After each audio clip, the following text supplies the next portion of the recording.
Guys. Oh, camera's looking bad for some reason. We're fine. It's fine. Don't even. It's fine. We're not. We're fine.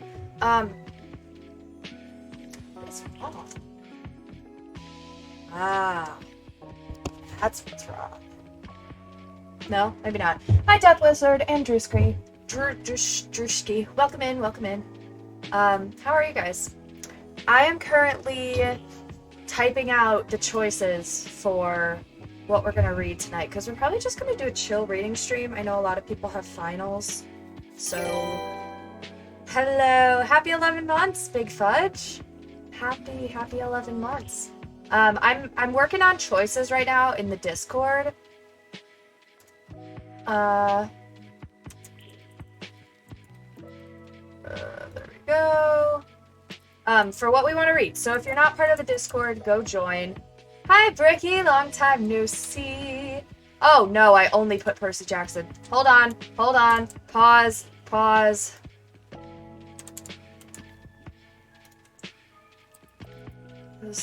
Alright, Hunger Games. I have... Wait, cancel. I have... Dear Evan Hansen? Oh, Fault in Our Stars? That could be one. Heart.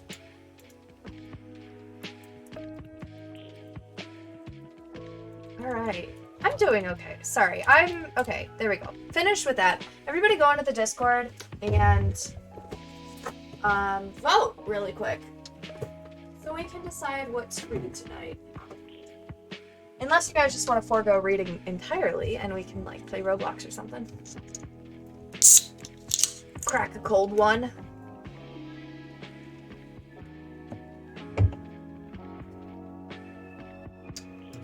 Okay, let's see. We've got a lot for Percy Jackson.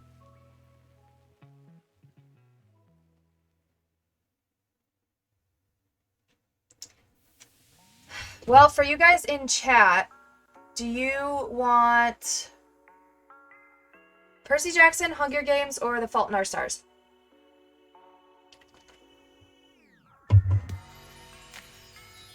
It is not going to end in a tie. I don't even think it's close to ending in a tie.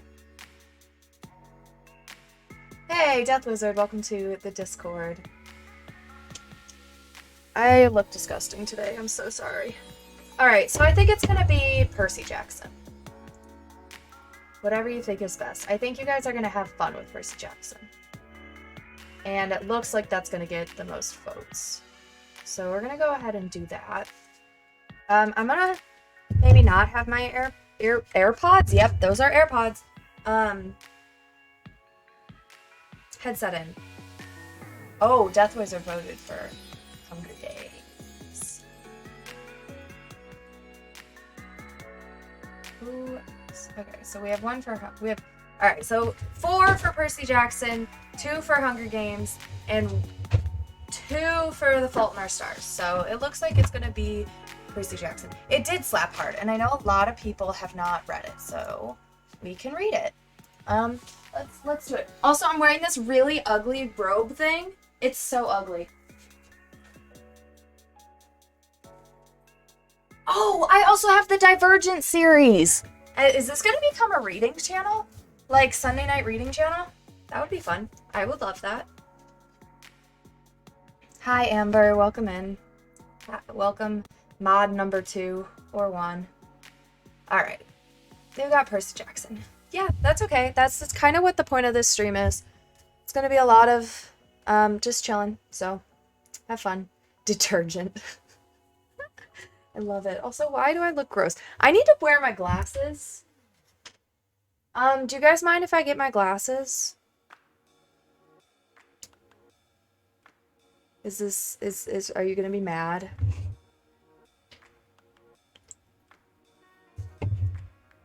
Kentrishi, oh, hello, I've missed you. I'm so happy you can come to a stream. There's something like really wrong with my hair right now. Get my glasses? Okay.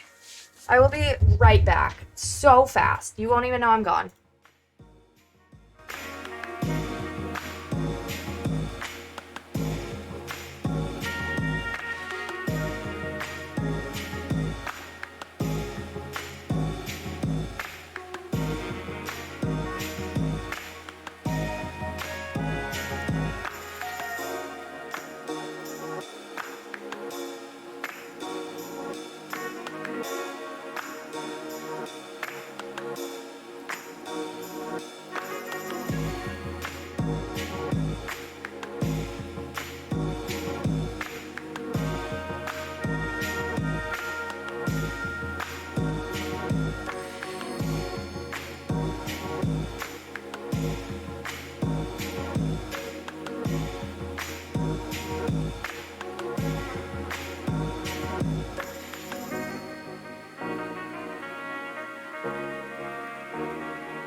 I can see you. I look okay. All right. Well, hi. I'm back. I look a little Harry Potter-ish. Not the vibe. Oh, speaking of Harry Potter, no, I don't have that here. It's at home. I also got a hoodie. I'm out of breath because I live in the attic. Who is this beautiful streamer? Who is this beautiful mod? Bellatrix. Low key. Hello, ear pollution. You follow my TikTok, do you not? I feel like you do. Oh, the music is still very loud. I'm so out of breath. Oh, what just happened?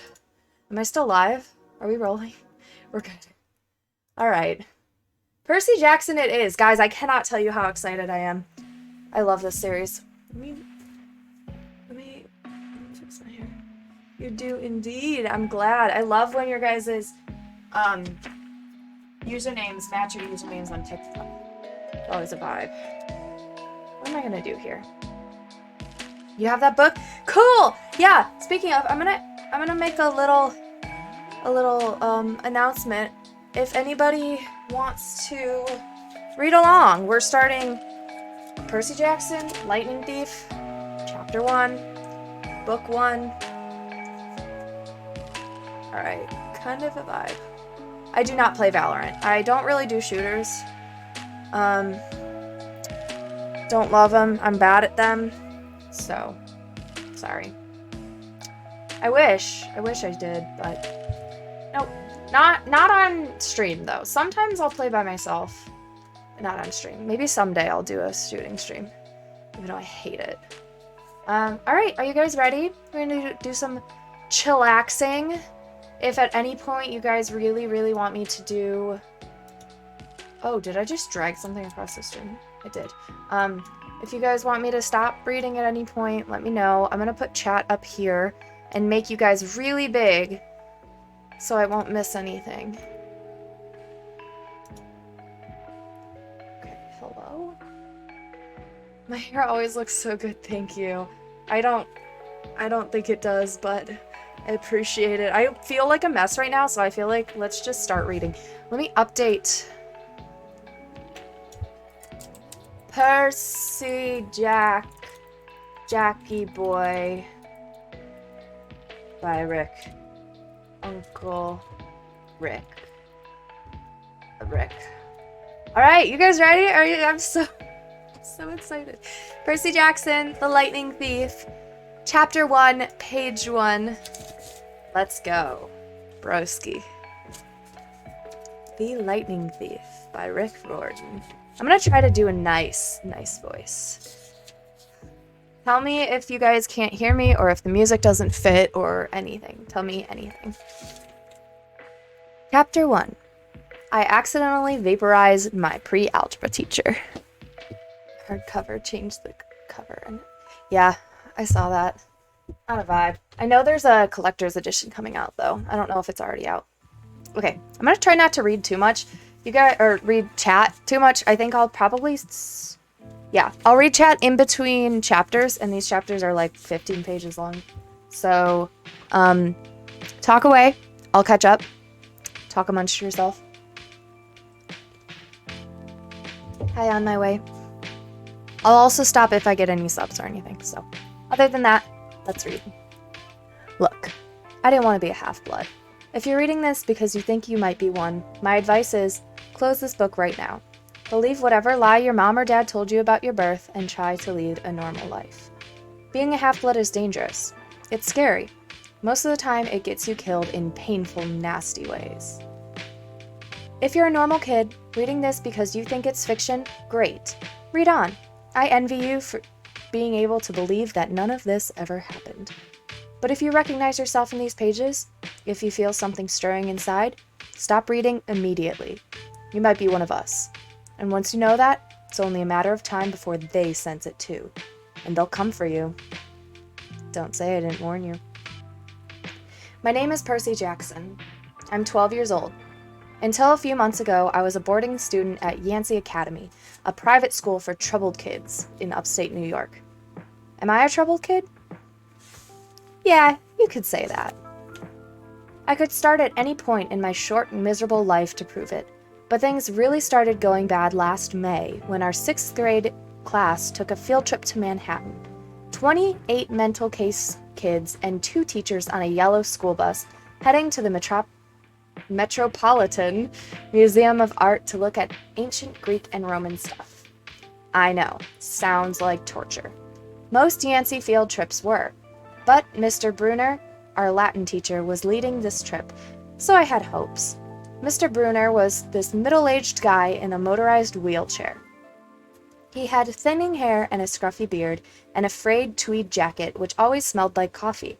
You wouldn't think he'd be cool, but he told stories and jokes and let us play games in class. He also had this awesome collection of Roman armor and weapons, so he was the only teacher whose class did not put me to sleep. I hoped the trip would be okay. At least, I hoped that for once I wouldn't get in trouble. Boy, I was wrong. See, bad things happen to me on field trips. Like at my 5th grade school, when we went to the Saratoga battlefield, I had this accident with a Revolutionary War cannon. I wasn't aiming for the school bus, but of course, I got expelled anyways. And before that, at my 4th grade school, when we took a behind-the-scenes tour of the Marine World Shark Pool, I sort of hit the wrong lever on the catwalk, and our class took an unplanned swim. And the time before that? Well, you get the idea. This trip, I was determined to be good. All the way into the city, I put up with Nancy Bobofit, the freckly, red-headed, kleptomaniac girl, hitting my best friend Grover on the back of the head with chunks of peanut butter and ketchup sandwich. Grover was an easy target. He was scrawny. He cried when he got frustrated. He must have been held back several grades because he was the only 6th grader with acne and the start of a wispy beard on his chin. On top of all that, he was crippled. He had a note excusing him from PE for the rest of his life because he had some kind of muscular disease in his legs. He walked funny, like every step hurt him, but don't let that fool you. You should have seen him run when it was an enchilada day in the cafeteria. Anyway, Nancy Bobofit was throwing wads of sandwich that stuck in his curly brown hair, and she knew I couldn't do anything back to her because I was already on probation. The headmaster had threatened me with death by in-school suspension if anything bad happened. Or, nope, if anything bad, embarrassing, or even mildly entertaining happened on this trip. I'm going to kill her, I mumbled. Grover tried to calm me down. It's okay, I like peanut butter. He dodged another piece of Nancy's lunch. That's it. I started to get up, but Grover pulled me back to my seat. You're already on probation, he reminded me. You know who'll get blamed if anything happens. Looking back on it, I wish I'd decked Nancy Bobofit right then and there. In-school suspension would have been nothing compared to the mess that I was about to get myself into. Mr.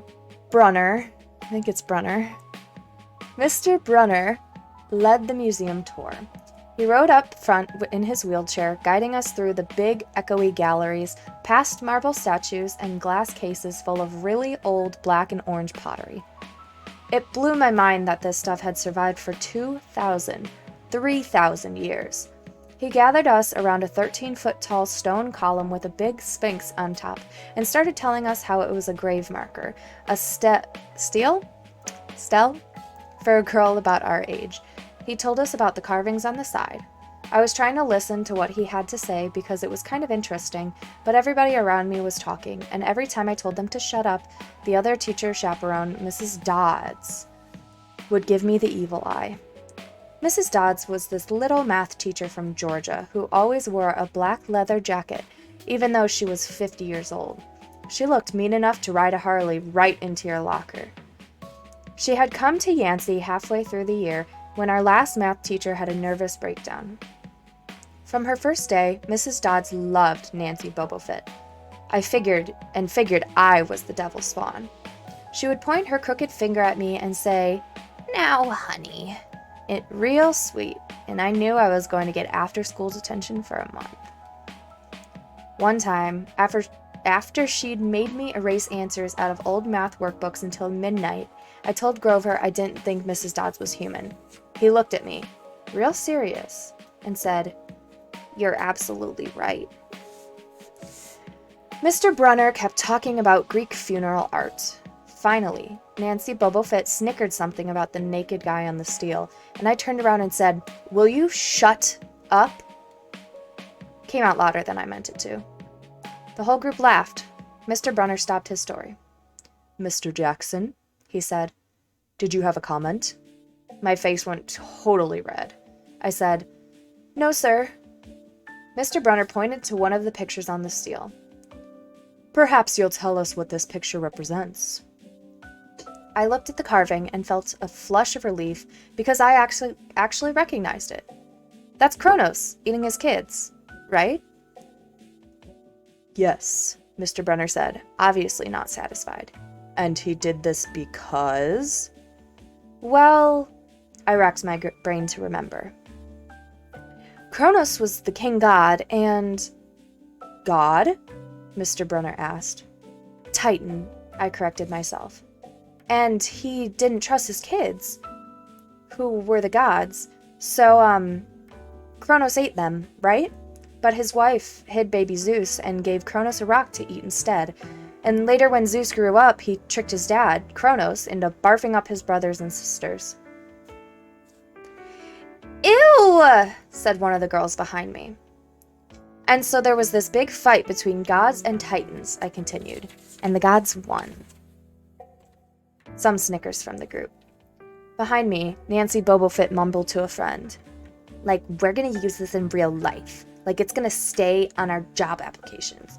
Please explain why Kronos ate his kids. And why, Mr. Jackson, Brunner said. To paraphrase Miss Bobofit's excellent question, does this matter in real life? Busted, Grover muttered.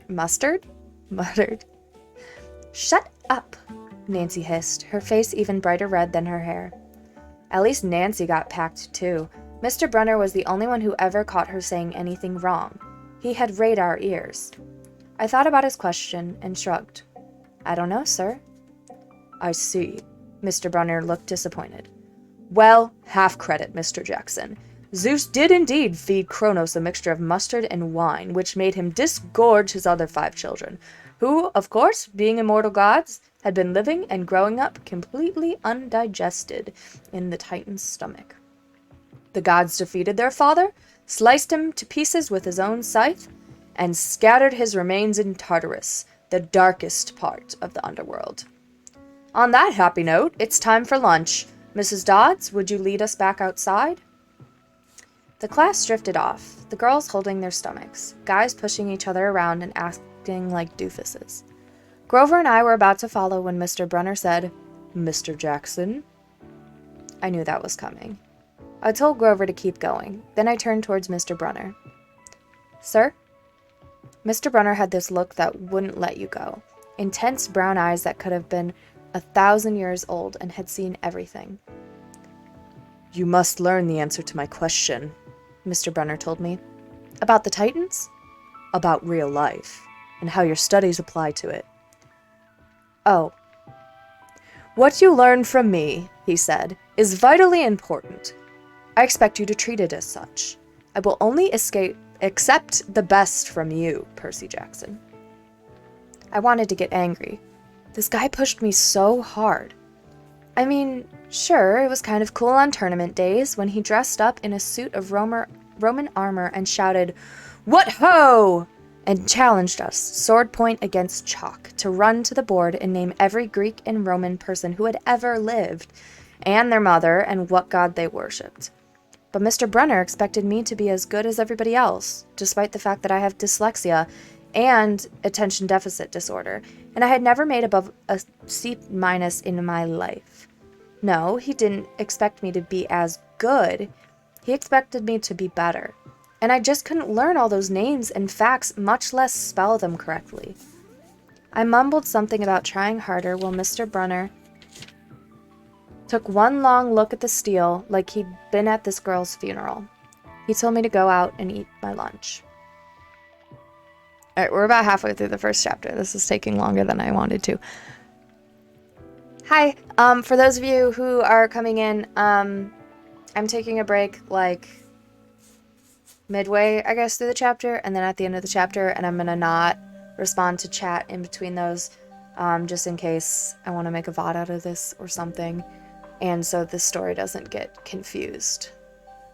Yeah, fudge, this will make a good VOD for long distance drives. Maybe I can cut through it. Yes, this is Percy Jackson. This is book 1.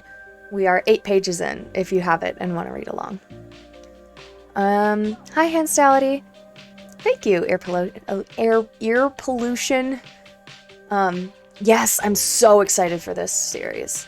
So excited. You love it? Good. Good. I'm glad you like it. I should make these into audiobooks. Yeah, that would be fun. And don't sleep. I mean, you can sleep, but hopefully I'm chill enough to not wake you up. Just sleep to it. Hi, Sierra Vaz. Welcome in, welcome in. How's your Roblox game? Yeah. I am not great at reading aloud. I got a shout out in your game. Cool. Enjoy lurking. I'm not great at reading, so I'll make these into as best of reading our audiobooks as possible. You're in the UK, so it's 2:30. Yeah. I have a couple people in the Discord who are in England, which is sad because I like talking to them. All right, are we ready? Your voice is exciting. I wouldn't say exciting. I think it's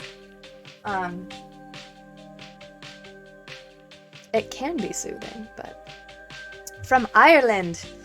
Fun! I wish I was not from America, but I'm from America and I hate it.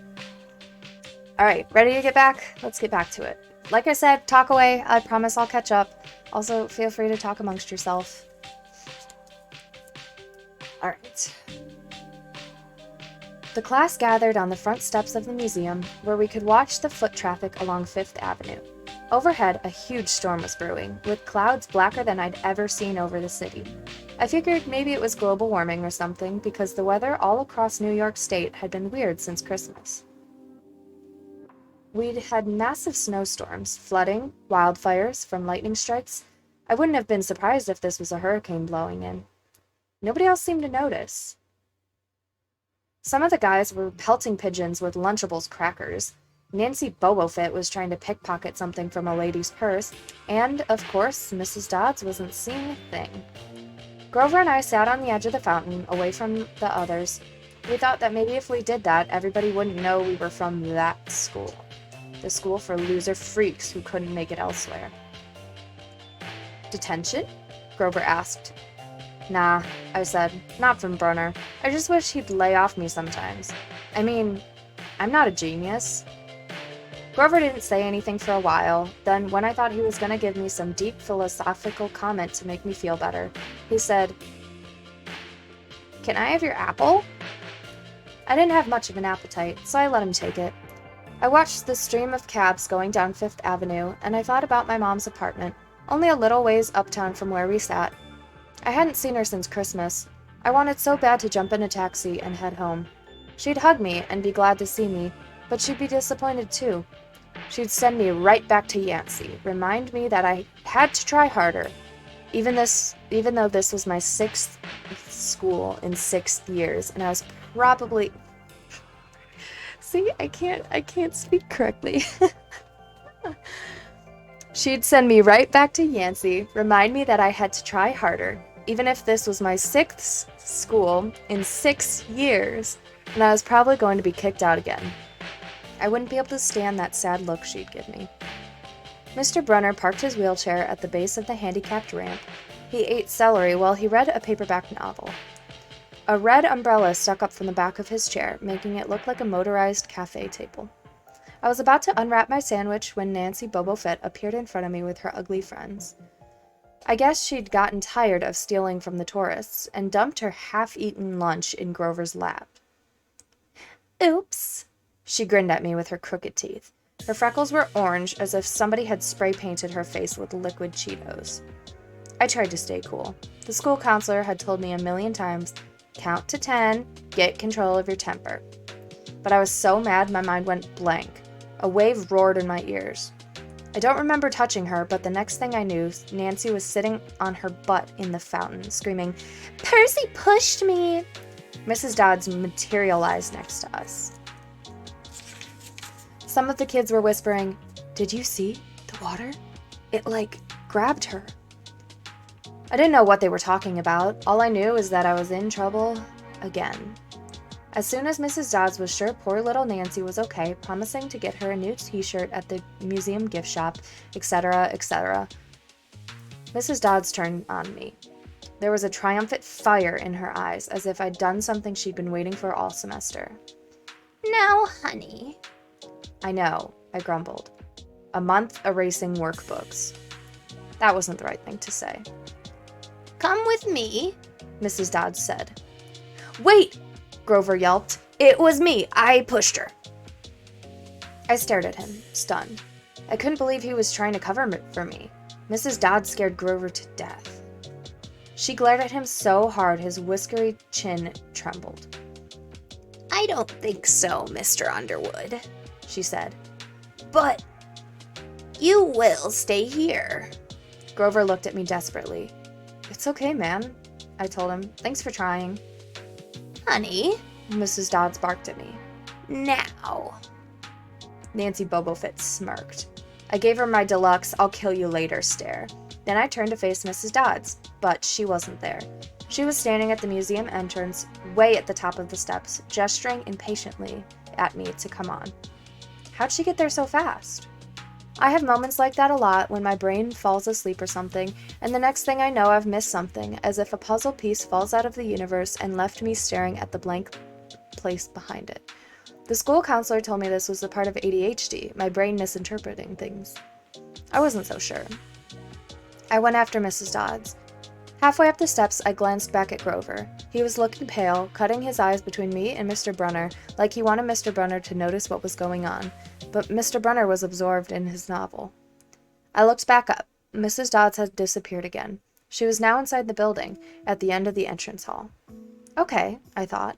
She's going to make me buy a new shirt for Nancy at the gift shop. But apparently, that wasn't the plan. I followed her deeper into the museum when I finally caught up to her. We were back in the Greek and Roman section. Except for us, the gallery was empty. Mrs. Dodds stood with her arms crossed in front of a big marble frieze of the Greek gods. She was making this weird noise in her throat, like growling. Even without the noise, I would have been nervous.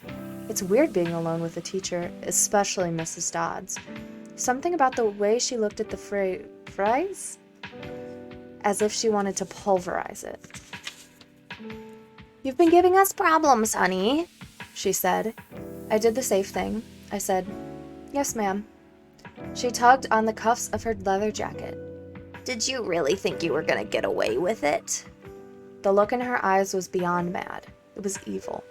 She's a teacher, I thought nervously. It's not like she's gonna hurt me.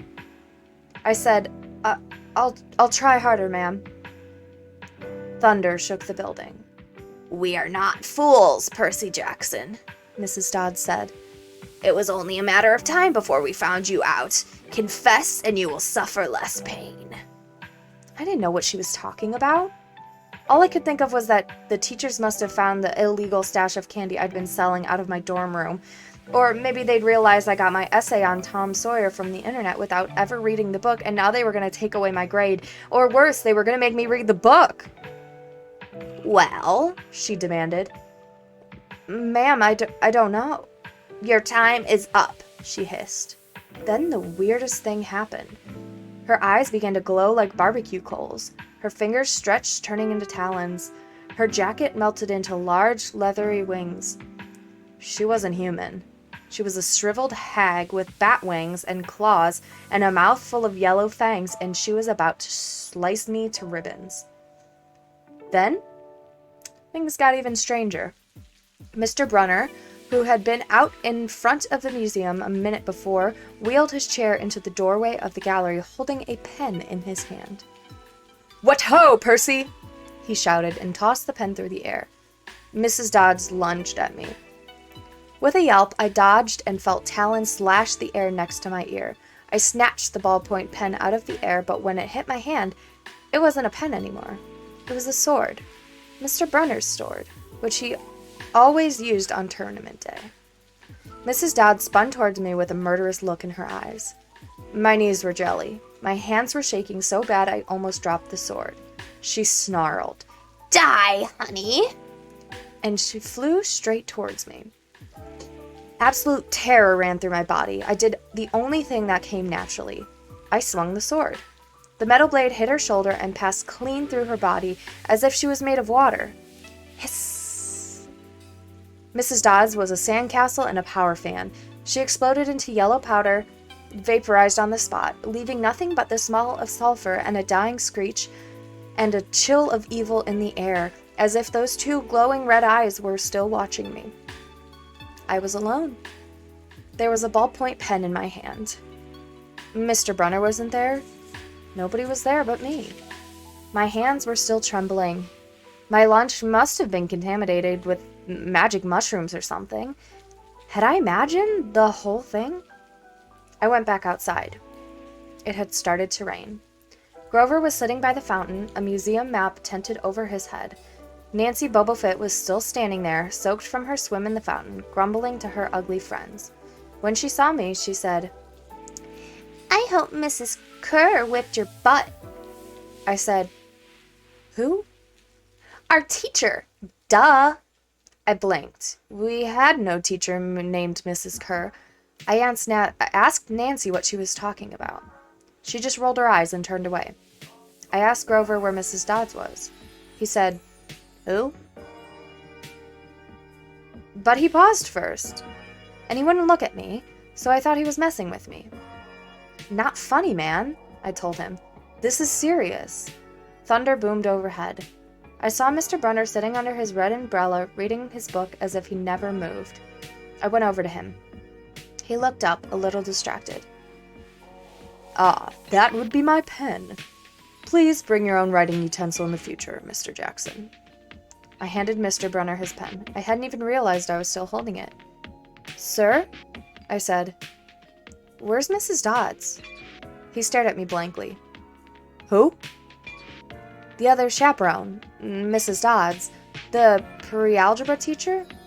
He frowned and sat forward, looking mildly concerned. Percy, there is no Mrs. Dodds on this trip. As far as I know, there has never been a Mrs. Dodds at Yancey Academy. Are you feeling all right? End of chapter 1! Yay! How many of you, I'm assuming all of you have read this, right? At least the first book. You'd be crazy to not have. I have an idea. Should I boot up my TikTok live right now and we can do a little dual stuff? You haven't? Oh, Contricia, thanks for the bits. Oh, that's why you don't want to sleep. Hi, Maple Moose. I see. Well, I'm probably going to put this one actually on my YouTube channel. You've never read the series? Okay, I'm definitely going to post this on YouTube. Here, you can, I'm not sure if I'm going to do, I'll probably do it on my main channel. There you go. But I might post the unedited on the VODs. So, figure it out. I'm going to grab my phone really quick. It's like right behind me. But I think I'm going to boot up TikTok Live, which I haven't done in so long. Wait, my phone's not here. Where's my phone? You guys know where I put my phone? Do you know where I put my phone? Oh my god, my phone's right here. Stupid.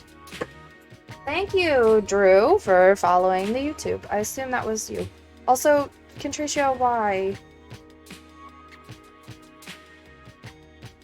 Just sub to both. Cool, thank you. Yeah, let me... What do you guys think? Do you think TikTok Live is a good idea or a stupid idea? Maybe I'll just boot it up. I don't even know if it's gonna sound good. We'll see. I haven't done a YouTube Live, like, ever? You've never gone to Percy Jackson. Guys, come on! They're so good! They're so good. Okay, we're gonna put you here.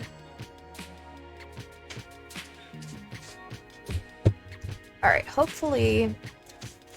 Oh, the lighting's weird. That's fine. It's fine. How do I... What's the topic? How do you do this? I've literally never done a... Would it be chat? It'd be chat, right? Hey, thanks for the Prime sub. It's so sweet when people use their Prime sub because I know you only get one. Like, it's so sweet. The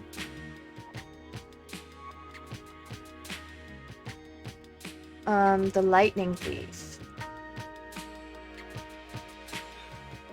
Book 1. Okay,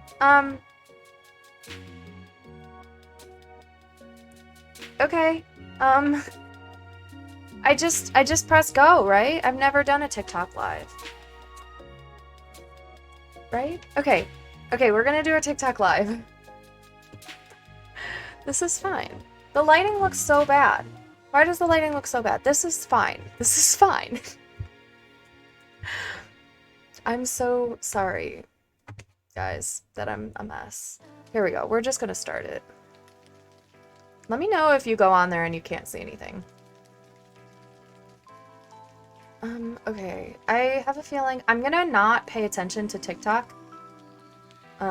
Should I put a note? No, it's fine. I'm just not really gonna pay attention to TikTok, and I'll just be reading chat. So if TikTok wants to... Oh god. I don't know how to work this thing. There we go. It looks fine. Okay, cool. If TikTok wants to, wants me to talk to them, they're gonna have to join the stream, so... If anybody wants to say that in the chat. Shut up, Jazer. Alright, we're reading Percy Jackson. Reading... And you can hear it fine. Perfect. Perfect. Hi guys, welcome. Fight you? Okay, I will fight you. Cool. Yeah, we're on chapter 2. Lightning Thief. So let's go for it. 10 minutes max. We'll keep the stream on. So that way you can, we can vibe. TikTok sounds fine. Okay, cool. Let's go for it. Chapter 2 of Percy Jackson, the Lightning Thief. This chapter is called 3 Old Ladies Knit the Socks of Death. I was used to the occasional weird experience, but usually they were over quickly. This 24/7 hallucination was more than I can handle. For the rest of the school year, the entire campus seemed to be playing some kind of trick on me. The students acted as if they were completely and totally convinced that Mrs. Kerr, a perky blonde woman who I've never seen in my entire life until she got on our bus at the end of the field trip, had been our pre-algebra teacher since Christmas. Every so often, I would spring a Mrs. Dodds reference on somebody, just to see if I could trip them up, but they would stare at me like I was a psycho.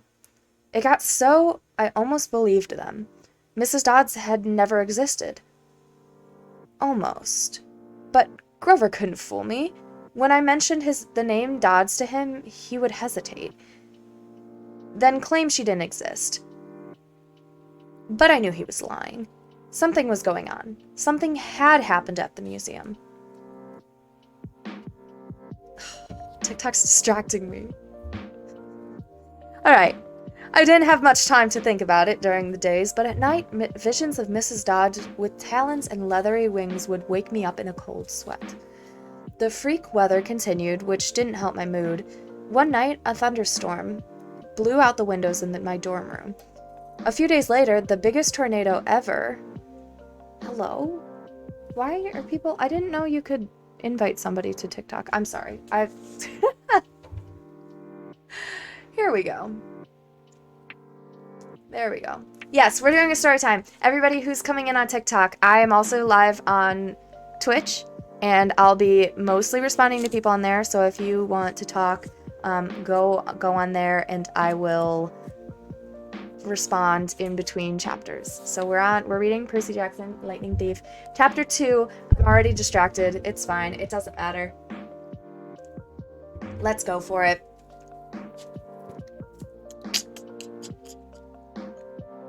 One night, a thunderstorm blew out the windows in my dorm room. A few days later, the biggest tornado ever spotted in the Hudson Valley touched down only 50 miles from Yancey Academy.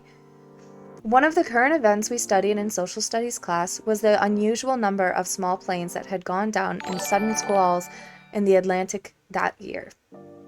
I started feeling cranky and irritable most of the time. My grades slipped from D's to F's. I got into more fights with Nancy Bobofit and her friends. I was sent out into the hallway almost every single class. Finally, when our English teacher, Mr. Nicole, asked me for the millionth time why I was too lazy to study for the spelling tests, I snapped. I called him an old sot. I wasn't even sure what it meant, but it sounded good. The headmaster sent my mom a letter the following week, making it official. I would not be invited back to Yancey Academy next year. Fine. I told myself. Just fine. I was homesick. I wanted to be with my mom in our little apartment on the Upper East Side, even if I had to go to public school and put up with my obnoxious stepfather and his stupid poker parties. And yet, there were things I'd miss at Yancey. The view of the woods out my dorm window, the Hudson River in the distance, the smell of pine trees.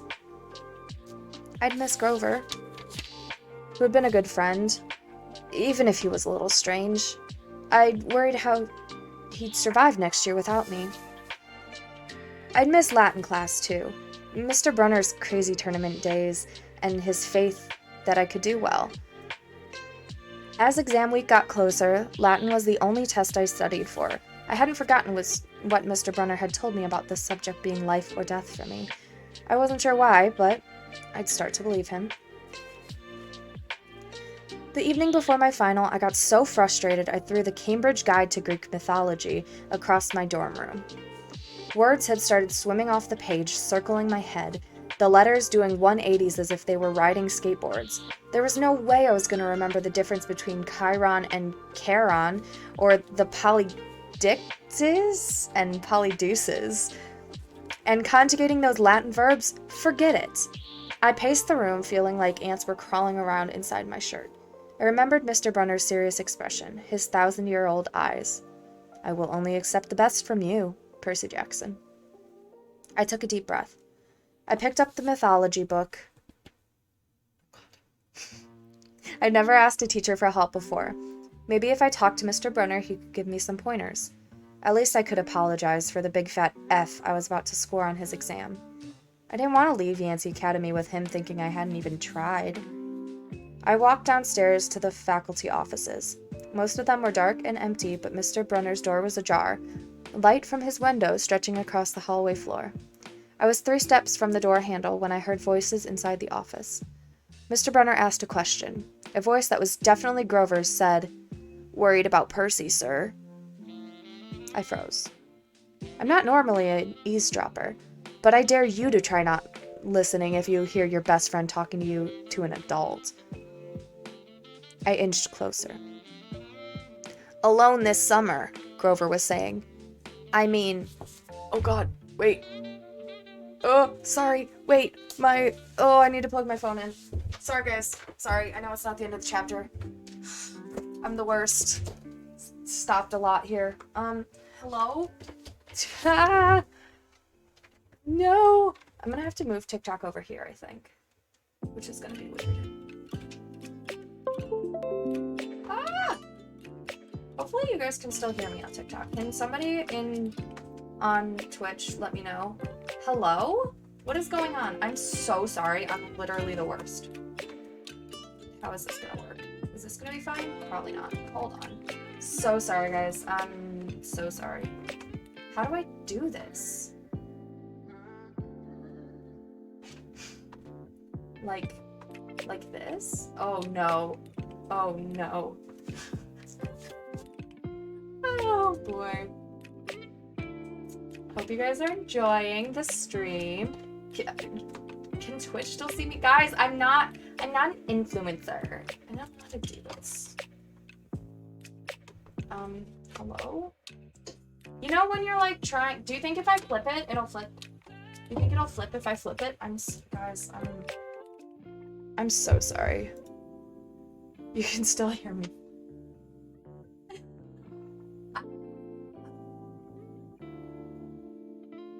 I'm totally an influencer, guys. Oh no. Oh, I turned my phone off. What happens when I turn my phone off? Does anything happen? Is it gonna flip? Did I flip? Or am I still that way? I'm still upside down. Should I just be vibing upside down? This is so bad. I'll get used to this because I think every time I'm gonna do a reading stream on Twitch, I'll just log in on TikTok anyways. Upside down? I was upside down. I'm so sorry. I thought I was maybe not upside down. Oh, don't move it. Don't move it. I'm gonna move it. I should move it. Should I move it? I should move it. No, it's fine. Wait, it's like this way. Should I like push it back a little bit so it'll like, come up more. Also, why is there a button saying more? What is that? Oh, I can hear myself. What is a live intro? Oh. Oh no, it's falling. I moved it. I'm so sorry I moved it. Oh my god. Oh my god. Oh no, I'm so sorry. I didn't mean to move it. I said I wasn't gonna move it, but then I moved it. Oh my god, wait, I did it. Okay, now. Fuck.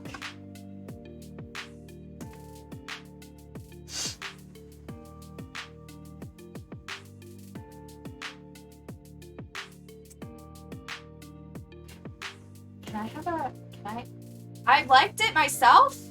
I can like my own? Who's an admin? Can I have a moderator? Contricio? Amber? Where's Contricio? Oh, I have to be following them? Amber, can you... I'm scaring you. Why am I scaring you? Don't be scared. I'm just reading Percy Jackson. This is a chill stream. I'm so sorry. I'm so sorry. Amber, is there any way you can also mod Contricio? I don't think... I'm not following him. I'm so sorry. This is not working. Seeing TikTok and Twitch perspective is funny. Percy Jackson is chill. Hizzle my nizzle for rizzle. Why is this not working? Oh my god, I'm gonna kill myself. I mean, sorry, don't. No, Twitch, sorry, I did not say that. Ah! Anyways, guys, if you want a less technical difficulty stream, I'm also live on TikTok, or what? Twitch? Hey. Hi, Maple Moose. Welcome. You're also on Twitch right now, too. All right. You know what? I'm going to leave it like this, and hopefully I just don't have to do anything. Do you guys... we're on book 1. We're only 8 pages in. Also, this is upside down. Can you... Are we good? Can I start reading again? Oh, I do have a blanket, but I think if I put a blanket down, you won't be able to hear it. Also, my phone is really tilted, but I think if I move it, it's gonna fall again. Hey, that's better. Okay. Hi, Dizzle, you just... Hey, roses! Oh my god, you're my first rose! That's so sweet. Oh my god. That's so sweet. Thank you. What? I don't know. I don't do this TikTok live thing. This is the calmest uncalm stream ever. Wait, no, this is the most uncalm stream ever. There's so many roses. Why so many roses? What does that even mean? What? I don't understand TikTok live. Thank you for so many roses. I don't... 85 is... That's okay. That's something. That's more than I have. For you guys on TikTok, while I'm reading, I'm gonna, I'll pay more attention to, I'm gonna be paying most attention to Twitch, so if you want to get on Twitch, my link is in my bio, in the link tree, so go hop on there. I'm gonna be reading chat. I'll make sure to get every single chat, and speaking of, thank you, Eggman, for the follow and the Prime sub. I love Prime subs, because it's like you only get one Prime sub. Yeah, so, if you want more attention, go onto Twitch, because on TikTok, unless something exciting happens, I will be paying attention there. No, because if you guys are over here, no! I'm not, how do I do this? Because my frickin'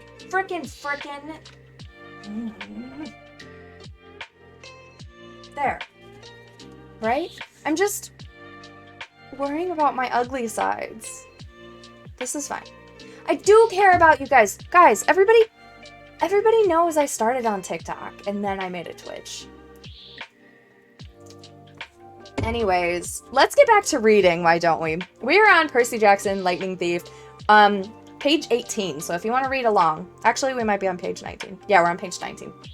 So if you want to read along, let's do this shizzle my nizzle. Mr. Brunner is talking to Percy. No, Grover. Yeah, okay, let's read. We're chilling, we're chilling.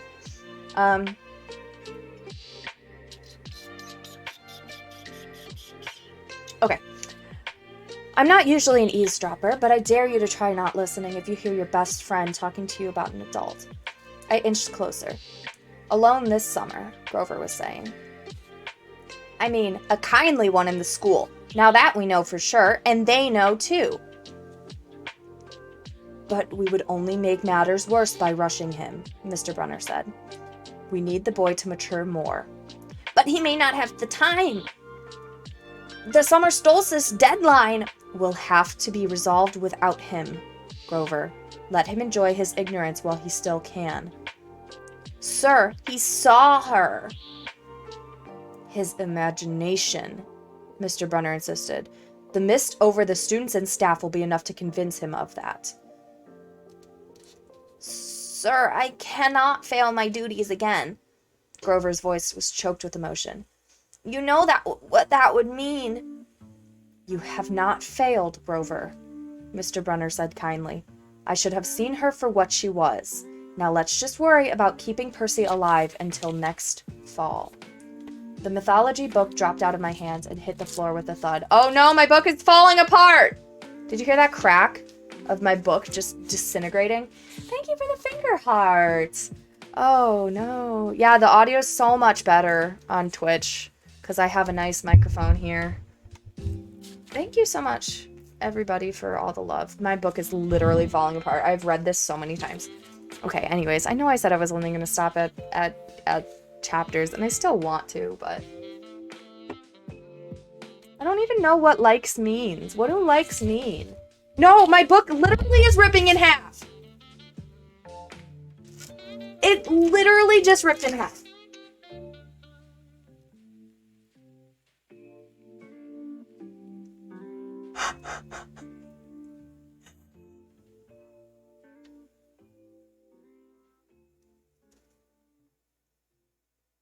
This is the saddest moment of my entire life. Oh my god, I'm gonna jump off a bridge.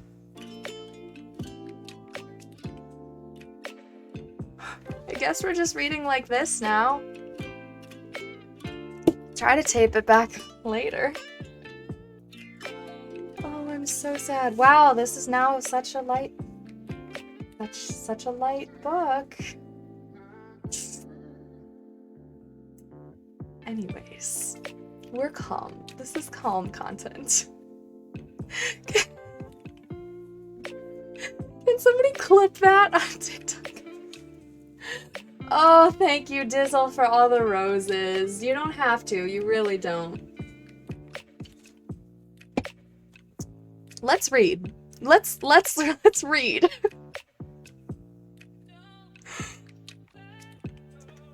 Car, get out of here. Yeah, I know why you're here. Leave. We're here for reading. So if you don't want to be here reading, yeah. Speaking of, Contricio and Amber, that's your job. Anyways, this has not been chaos. We're calm. If you guys are on TikTok, I'm on Twitch, reading Twitch much more often, but yeah, we're reading Percy Jackson. Let's just do this. Okay. Yeah, I just ripped my book. No, you're not a mod. Here, Contricio, I will mod you right now. Follow. Admin. Nope.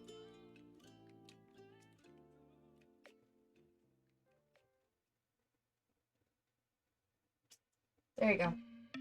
All right. Back to reading. Nothing a little tape won't fix. The mythology book dropped out of my hands and hit the floor with a thud. Mr. Brunner went silent. My heart hammering, I picked up the book and backed down the hall. A shadow slid against the lighted glass of Brunner's office door. The shadow of something much taller than my wheelchair-bound teacher, holding something that looked suspiciously like an archer's bow. I opened the nearest door and slipped inside. A few seconds later, I heard a slow clop, clop, clop. like muffled wood blocks, then a sound like an animal snuffling right outside my door. A large, dark shape paused in front of the glass, then moved on. A bead of sweat tickled down my neck. Somewhere in the hallway, Mr. Brunner spoke. "Nothing," he murmured. "My nerves have not been right since the winter solstice." "Mine neither," Grover said. "But I could have sworn—" "Go back to the dorms," Brunner told him. "You've got a long day of exams tomorrow." "Don't remind me." The lights went out in Mr. Brunner's office. I waited in the dark for what seemed like forever. Finally, I slipped out in the hallway and made my way back up to the dorm. Grover was lying on his bed, studying his Latin exam notes like he'd been there all night. "Hey," he said, bleary-eyed. "You gonna be ready for the test?" I didn't answer. "You look awful," he frowned.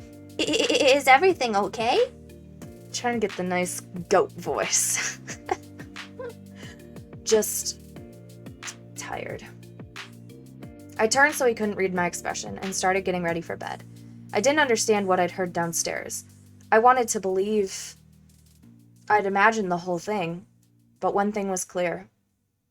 Miss Grover and Mr. Brunner were talking about me behind my back. They thought I was in some kind of danger. The next afternoon, as I was leaving the 3-hour Latin exam, my eyes swimming with all the Greek and Roman names I've misspelled, Mr. Brunner called me back inside.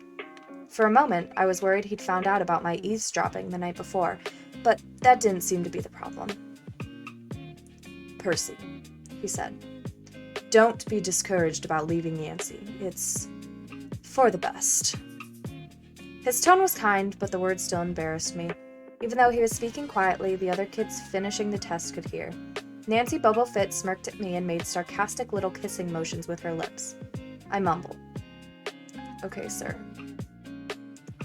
I mean, Mr. Brunner wheeled the chair back and forth like he wasn't sure what to say. Turn my air conditioning off. I know the TikTok is not great audio. I mean, Mr. Brunner wheeled his chair back and forth like he wasn't sure what to say. "This isn't the right place for you. It was only a matter of time." My eyes stung. Here was my favorite teacher, in front of the class, telling me I couldn't handle it. After saying he believed me all year, now he was telling me I was destined to get kicked out. "Right," I said, trembling. No, Mr. Brunner said. "Oh, confound it all. What I'm trying to say... You're not normal, Percy. There's nothing to be... Thanks," I blurted. "Thanks a lot, sir, for reminding me." "Percy..." But I was already gone. On the last day of the term, I shoved my clothes into my suitcase. The other guys were joking around, talking about their vacation plans. One of them was going on a hiking trip to Switzerland. Another was cruising the Caribbean for a month. They were juvenile delinquents, like me, but they were rich juvenile delinquents. Their daddies were executives, or ambassadors, or celebrities. I was a nobody, from a family of nobodies. They asked me what I'd be doing this summer, and I told them I was going back to the city. They asked me what I'd be... Let me just read the same thing twice. I do have the other half! I do have the other half. Thanks, Mom, for the gifted subs. Oh, alright. Also, I'm gonna put this on my YouTube if you wanna actually... I'll piece it together so it's better. Where was I? What I didn't tell them was that I'd have to get a summer job walking dogs or selling magazine subscriptions and spend my free time worrying about where I'd go to school in the fall. "Oh," said one of the guys. "That's cool." They went back to their conversation as if I'd never had existed. The only person I dreaded saying goodbye to was Grover, but as it turned out, I didn't have to. He'd booked a ticket to Manhattan on the same Greyhound as I had, so there we were together, again, heading into the city. During the whole bus ride, Grover kept glancing nervously down the aisle, watching the other passengers. It occurred to me that he'd always act nervous and fidgety when we left Yancey, as if he expected something bad to happen. Before, I'd always assumed he was worried about getting teased, but there was nobody to tease him on a greyhound. Finally, I couldn't stand it anymore. I said, "Looking for the kindly ones?" Grover nearly jumped out of his seat. What do you mean? I confessed about eavesdropping on him and Mr. Brunner the night before the exam. Grover's eye twitched. How much did you hear? Oh, not much. What's the solstice deadline? He winced. Look, Percy, I was just worried for you. I mean, hallucinating about demon math teachers. Grover. And I was telling Mr. Brunner that maybe you were overstressed or something, and because there was no such person as Mrs. Dodds, and... Grover, you're a really, really bad liar. His ears turned pink. From his shirt pocket, he fished out a grubby business card. Just take this, okay, in case you need me this summer. The card was in a fancy script, which was murder on my dyslexic eyes, but I finally made out something like, Grover Underkeeper. Nope, that's not what it says. Grover Underwood, Keeper, Half-Blood Hill, Long Island, New York. What's half... Don't say it out loud, he yelped. That's my, summer address. My heart sank. Grover had a summer home. I'd never considered that his family might be as rich as the others at Yancey. Okay, I said glumly. So, like, if I want to come visit your mansion? He nodded. Or if you need me. Why would I need you? It came out harsher than I meant it to. Grover blushed right down to his Adam's apple. Look, Percy, truth is, I kinda have to protect you. I stared at him. All year long, I'd gotten in fights, keeping bullies away from him. I'd lost sleep worrying that he'd get beaten up next year without me. And here he was, acting like he was the one who defended me. Grover, I said, what exactly are you protecting me from? There was a huge grinding noise under our feet. Black smoke poured from the dashboard, and the whole bus filled with a smell like rotten eggs. The driver cursed and limped the Greyhound over to the side of the highway. After a few minutes clanking around in the engine compartment, the driver announced that we'd all have to get off. Grover and I filed outside with everybody else.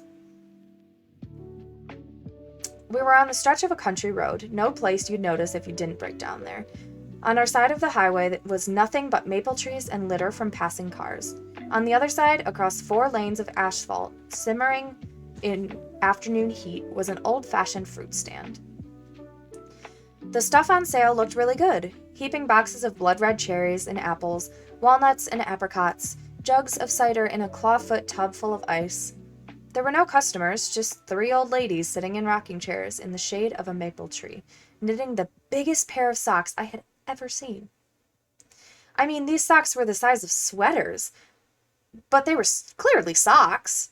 The lady on the right knitted one of them. The lady on the left knitted the other. The lady in the middle held an enormous basket of electric blue yarn. All 3 women looked ancient, with pale faces wrinkled like fruit leather, silver hair tied back in white bandanas, bony arms sticking out of bleached cotton dresses. The weirdest thing was, they seemed to be looking straight at me. I looked over to Grover to say something about this, and he saw that the blood... Let me try that sentence again. I looked over at Grover to say something about this, and saw that the blood had drained from his face. His nose was twitching. Grover, I said. Hey, man. Tell me they're not looking at you. They aren't, are they? Yeah. Weird, huh? You think those socks would fit me? Not funny, Percy. Nope, wrong voice. Not funny, Percy. Not funny at all. The old lady in the middle took out a huge pair of scissors, gold and silver, long-bladed like shears. I heard Grover catch his breath. We're getting on the bus, he told me. Come on. What? I said, it's 1,000 degrees in there. Come on. He pried open the door and climbed inside, but I stayed back. Across the road, the old ladies were still watching me. The middle one cut the yarn, and I swear I could hear that snip across 4 lanes of traffic. Her 2 friends balled up the electric blue shocks. The electric blue shock. Oh my god. The electric blue socks. Leaving me wondering who they could possibly be for. Sasquatch or Godzilla. At the rear of the bus, the driver wrenched a big chunk of smoking metal out of the English. Contricio, I read you saying English, and I read the words engine and said English. Dizzle, thank you for all the roses. You really don't have to send me them. I appreciate them, though. Alright, let's try this. Let's try this sentence again. Across the road, the old ladies were still watching me. The middle one cut the yarn, and I swear I could hear that snip across 4 lanes of traffic. Her 2 friends balled up the electric blue socks, leaving me wondering who they could possibly be for. Sasquatch or Godzilla? At the rear of the bus, the driver watched a big chunk of smoking metal. Wow. Let's spend 2 hours. Let's spend 2 hours reading one sentence over and over until I can get it right enough to make an audiobook out of this. Alright. At the rear of the bus, the driver wrenched a big chunk of smoking metal out of the engine compartment. The bus shuddered and the engine roared back to life. The passengers cheered. Darn right, yelled the driver. He slapped the bus with his hat. Everyone back on board. Once we got going, I started feeling feverish, as if I'd caught the flu. Grover didn't look much better. He was shivering and his teeth were chattering. Grover? Yeah? What are you not telling me? He dabbed his forehead with his shirt sleeve. Percy, did you see back at the fruit stand? You mean the old ladies? What is it about them, man? They're not like Mrs. Dodds, are they? His expression was hard to read, but I got the feeling that the fruit stand ladies were something much, much worse than Mrs. Dodds. He said, just tell me what you saw. The middle one took out her scissors, and she cut the yarn. He closed his eyes and made a gesture with his fingers that might have been crossing himself, but it wasn't. It was something else. Something almost older. He said, You saw her snip the cord? Yeah? So? But even as I said it, I knew it was a big deal. This is not happening, Grover mumbled. He started chewing at his thumb. I don't want this to be like the last time. What last time? Always 6th grade. They never get past 6th. Grover, I said, because he was really starting to scare me. What are you talking about? Let me walk you home from the bus station.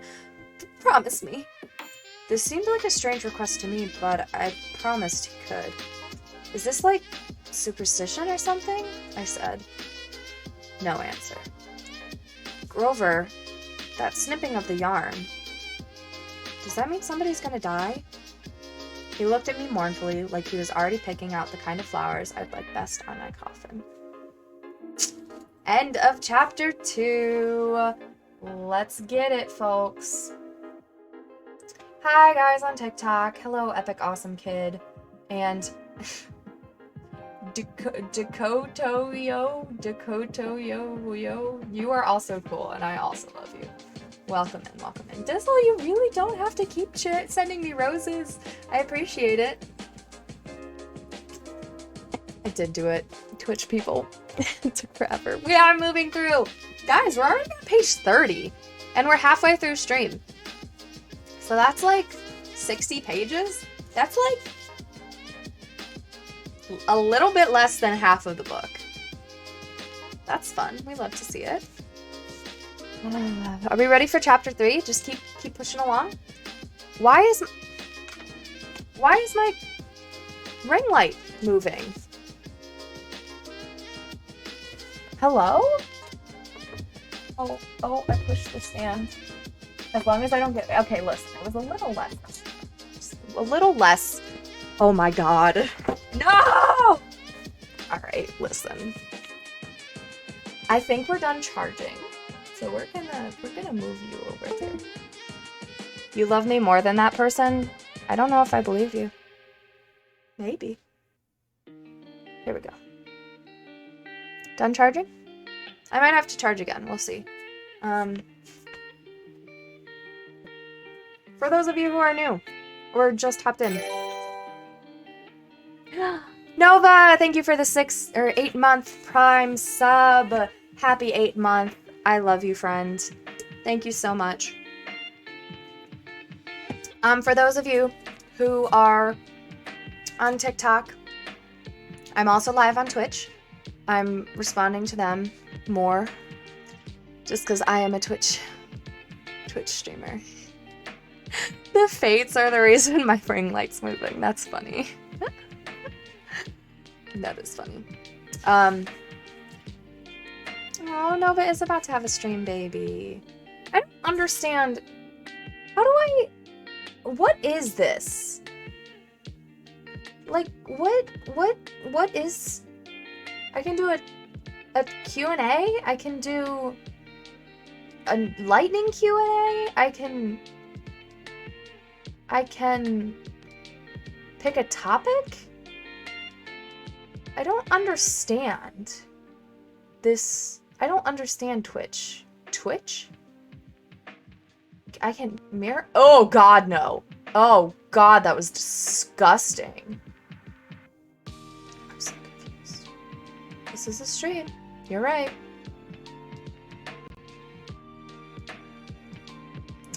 Actually, can you not? Thank you. Thank you, mods. You're the best. I love you guys so much. We're just reading here.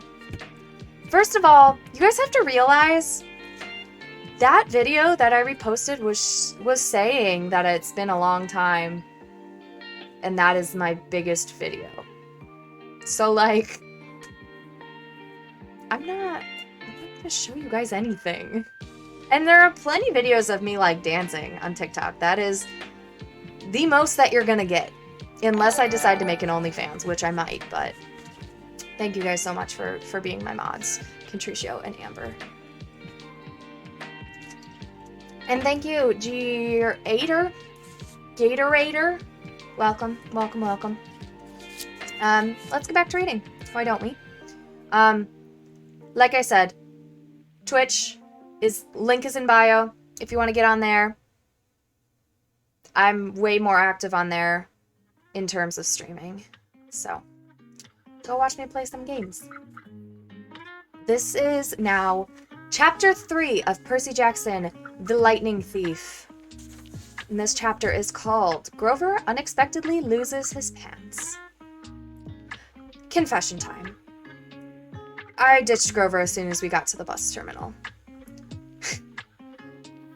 What happened to the cover? Oh, that was about... If you join the Discord, I think somebody put a clip in there, or the Twitch.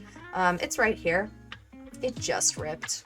Like, just now. I've had this for a long time. I look like Moaning Myrtle? Ew! Now I look naked.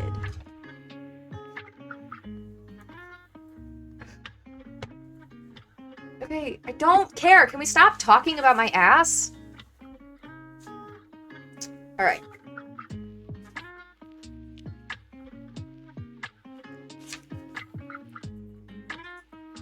Confession time.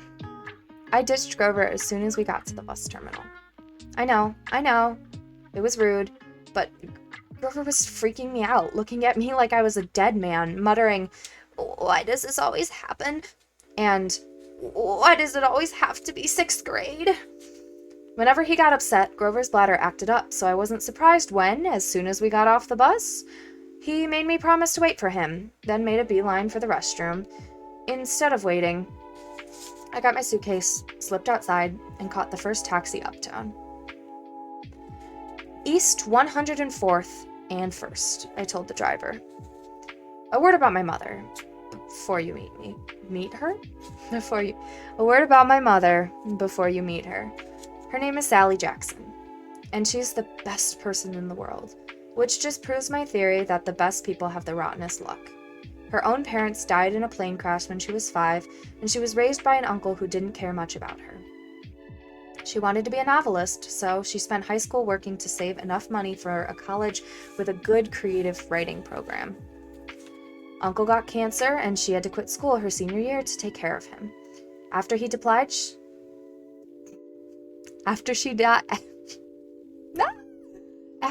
died, she was left with no money, no family, and no diploma. The only good break she ever got was meeting my dad. I don't have any memories of him, just this sort of warm glow. Maybe the barest trace of his smile. My mom doesn't like to talk about him because it makes her sad. See, they weren't married. She told me he was rich and important and their relationship was a secret. And then one day he set sail across the Atlantic on some important journey and he never came back. Lost at sea, my mom told me. Not dead. Lost at sea. She worked odd jobs, took night classes to get her high school diploma, and raised me on her own. She never complained or got mad, not even once. But I knew I wasn't an easy kid. Finally, she married Gabe Agliano, who was nice for the first 30 seconds we knew him. Then showed his true colors as a world-class jerk. When I was young, I nicknamed him Smelly Gabe. I'm sorry, but it's the truth. The guy reeked like moldy garlic pizza, wrapped in gym shorts. Between the two of us, we made my mom's life pretty hard. The way Smelly Gabe treated her, the way he and I got along, well, when I came home is a good example. I walked into our little apartment, hoping my mom would be home from work. Instead, Smelly Gabe was in the living room playing poker with his buddies. The television blared ESPN. Chips and beer cans were strewn all over the carpet. Hardly looking up, he said around his cigar, "So you're home?" "Where's my mom?" "Working," he said. "Got any cash?" That was it. "No, welcome back. Good to see you. How has your life been the last 6 months?" Gabe had put on weight. He looked like a tuskless walrus in thrift store clothes. He had about 3 hairs on his head, all combed over his bald scalp, as if that made him handsome or something. He managed the electronics megamart in Queens, but he stayed home most of the time. I don't know why he hadn't been fired long before. He just kept on collecting paychecks, spending the money on cigarettes that made me nauseous, and on beer, of course. Always beer. Whenever I was home, he expected me to provide his gambling funds. He called that our guy secret. Meaning, if I told my mom, he would punch my lights out. "I don't have any cash," I told him. He raised a greasy eyebrow. Gabe could sniff out money like a bloodhound, which was surprising since his own smell should have covered up everything else. "You look like a taxi from the bus station," he said. "Probably paid with a 20. What? That was not what it said. Yeah, I'm 21. Also, whoever just said that, I know I look younger. I'm sorry. This is my genetics. We made it like a whole page without genuinely messing up. Let's try that again, huh? "I don't have any cash," I told him. He raised a greasy eyebrow. Gabe could sniff out money like a bloodhound, which was surprising since his own smell should have covered up everything else. "You took a taxi from the bus station," he said. "Probably paid with a 20. Got $6-7 in change. Someone expects to live under this roof. He ought to carry his own weight. Am I right, Eddie?" Eddie, the super of the apartment building, looked at me with a twinge of sympathy. "Come on, Gabe," he said. "The kid just got here." "Am I right?" Gabe repeated. Eddie scowled into a bowl of pretzels. The other two guys passed gas in harmony. Fine, I said. I dug a wad of dollars out of my pocket and threw the money on the table. I hope you lose. Your report card came, brain boy, he shouted after me. I wouldn't act so snotty. I slammed the door to my room, which wasn't really my room. During the school months, it was Gabe's study. He didn't study anything in there except old car magazines, but he loved shoving my stuff in the closet, leaving his muddy boots on my windowsill, and doing his best to make the place smell like his nasty cologne and cigarettes and stale beer. I dropped my suitcase on the bed. Home sweet home. Gabe's smell was almost worse than the nightmares about Mrs. Dodds, or the sound of the old fruit lady's shears snipping the yarn. But as soon as I thought that, my legs felt weak. I remembered Grover's look of panic, how he'd made me promise I wouldn't go home without him. A sudden chill rolled through me. I felt like something was looking for me right now, maybe pounding its way up to the stairs, growing long, horrible talons. Then I heard my mom's voice. Percy? She opened the bedroom door, and my fears melted. My mother can make me feel good just by walking into the room. Her eyes sparkle and change color in the light. Her smile is warm as a quilt. She's got a few gray streaks mixed with her long brown hair, but I never think of her as old. When she looks at me, it's like she's seeing all the good things about me, none of the bad. I've never heard her raise her voice or say an unkind word to anyone. Not even me or Gabe. Oh, Percy, she hugged me tight. I can't believe it. You've grown since Christmas. Her red, white, and blue, Sweet on America uniform smelled like the best things in the world. Chocolate, licorice, and all the other stuff she sold at the candy shop in the Grand Central. She'd brought me a huge bag of free samples, the way she always did when I came home. We sat together on the edge of the bed. While I attacked the blueberry sour strings, she ran her hand through my hair and demanded to know everything I hadn't put in my letters. She didn't mention anything about me getting expelled. She didn't seem to care about that. But was I okay? Was her little boy doing all right?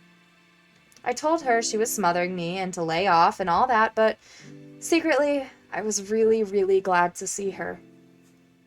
From the other room, Gabe yelled, "Hey, Sally, how about some bean dip, huh?" I gritted my teeth. My mom is the nicest lady in the world.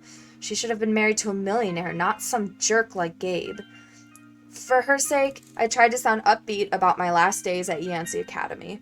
I told her I wasn't too down about the expulsion. I'd lasted almost a whole year this time. I'd made some new friends. I'd done pretty well in Latin, and honestly, the fights hadn't been as bad as the headmaster said. I liked Yancey Academy, I really did. I put such a good spin on the year. I almost convinced myself. I started choking up, thinking about Grover and Mr. Brunner. Even Nancy Bobofit suddenly didn't seem too bad. Until that trip at the museum. What? My mama asked, her eyes tugged at my conscience, trying to pull out the secrets. Did something scare you? No, Mom. I felt bad lying. I wanted to tell her that Mrs. Dodds... No. I wanted to tell her about Mrs. Dodds and the three old ladies with the yarn, but I thought it would sound stupid. She pursed her lips. She knew I was holding back, but she didn't push me. I have a surprise for you, she said. We're going to the beach. My eyes widened. Montauk? 3 nights. Same cabin. When? She smiled. As soon as I get changed. I couldn't believe it. My mom and I hadn't been to Montauk the last 2 summers because Gabe said there wasn't enough money. Gabe appeared in the doorway and growled.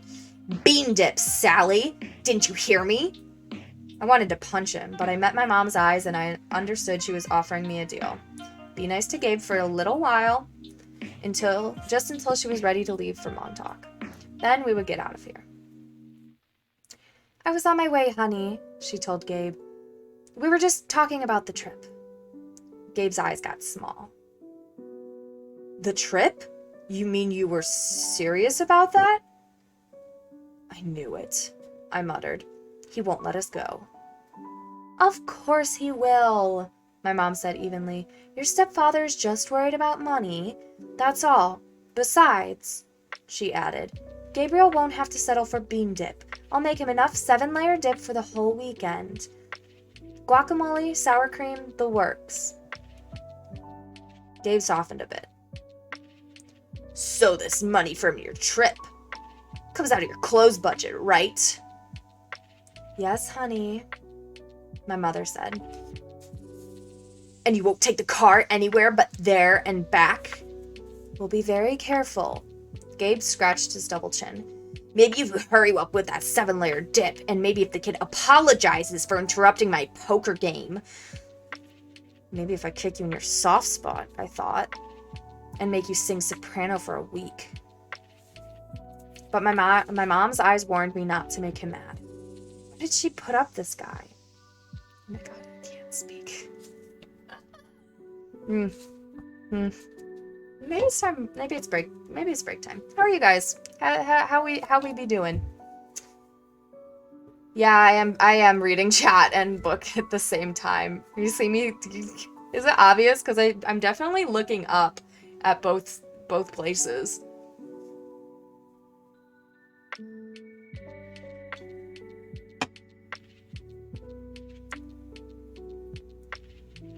My IQ. Actually, my IQ is 148.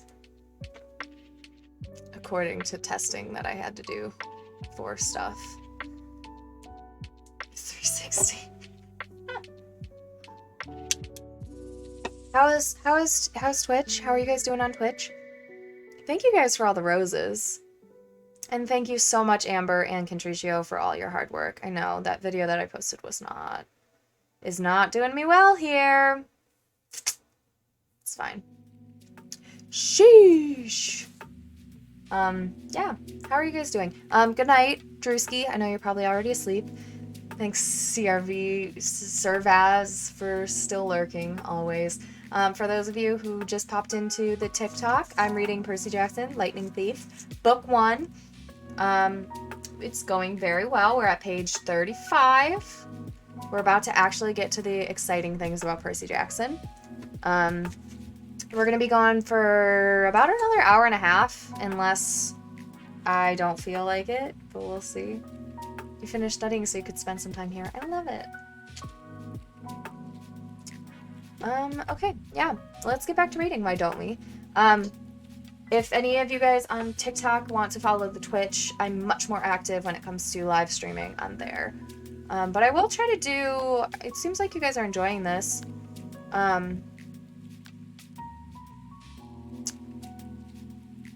Yeah, I'm gonna do it maybe Sundays with here and Twitch.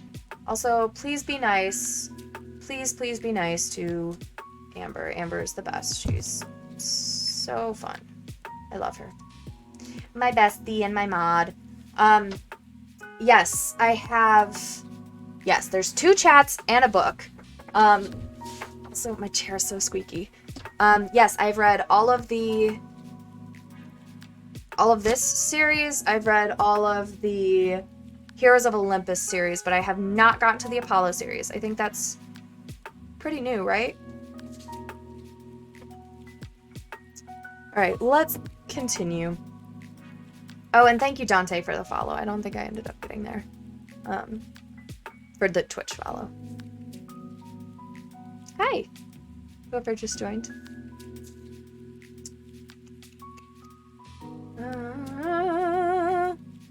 And you won't take the car anywhere but there and back. We'll be very careful. Gabe scratched his double chin. Maybe if you hurry with that 7-layer dip, and maybe if the kid apologizes for interrupting my poker game. Maybe if I kick you in your soft spot, I thought, and make you sing soprano for a week. But my mom's eyes warned me not to make him mad. Why did she put up with this guy? I wanted to scream. Why did she care what he thought? I'm sorry, I muttered. I'm really sorry I interrupted your incredibly important poker game. Please go back to it right now. Gabe's eyes narrowed. His tiny brain was probably trying to detect sarcasm in my statement. Yeah, whatever, he decided. He went back to his game. Thank you, Percy, my mom said. Once we get to Montauk, we'll talk more about whatever you've forgotten to tell me, okay? For a moment, I thought I saw anxiety in her eyes, the same fear I'd seen in Grover during the bus ride, as if my mom, too, felt an odd chill in the air. But then her smile returned, and I figured I must have been mistaken. She ruffled my hair and went to make Gabe his 7-layer dip. An hour later, we were ready to leave. Gabe took a break from his poker game long enough to watch me lug my mom's bags to the car. He kept gripping and groaning about losing her cooking, and more importantly, his 78 Camaro, for the whole weekend. Not a scratch on the car, brain boy, he warned me as I loaded the last bag. Not one little scratch. Like I'd be the one driving. I was 12. But that didn't matter to Gabe. If a seagull so much as pooped on his paint job, he'd find a way to blame me. Watching him lumber back towards the apartment building, I got so mad I did something I can't explain. As Gabe reached the doorway, I made a hand gesture I'd seen Grover make. I made the hand gesture I'd seen Grover make on the bus, a sort of warding off evil gesture up and oh my god.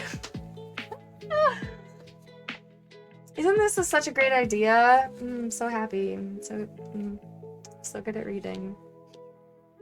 I'm so animated. Thanks, I try to make up for it. Make up for my bad reading. You forget how young Percy is. Yeah, Percy's 12 in this book, which makes it so hard to get a good actor for the new series. As watching him lumber back to the apartment building, I got so mad I did something I can't explain. As Gabe reached the doorway, I made a hand gesture I'd seen Grover make on the bus, a sort of warding off evil gesture, a clawed hand over my heart, then a shoving movement toward Gabe. The screen door slammed shut so hard it whacked him in the butt and sent him flying up the staircase as if he'd been shot from a cannon. Maybe it was just the wind or some freak accident with the hinges, but I didn't stay long enough to find out. I got in the Camaro and I told my mom to step on it. Our rental cabin was on the South Shore, way out at the tip of Long Island. It was a little pastel box with faded curtains half sunken into the dunes. There was always sand in the sheets and spiders in the cabinets, and most of the time the sea was too cold to swim in. I loved the place. We'd been going there since I was a baby. My mom had been going even longer. She never said exactly, but I knew why the beach was special to her. It was the place where she'd met my dad. As we got closer to Montauk, she seemed to grow younger, years of worry and work disappearing from her face. Her eyes turned to the color of the sea. We got there at sunset, opened all the cabin windows, and went through our usual cleaning routine. We walked on the beach, fed blue corn chips to the seagulls, and munched on blue jelly beans, blue saltwater taffy, and all other free samples my mom had brought from work. I guess I should explain the blue food. See, Gabe had once told my mom there was no such thing.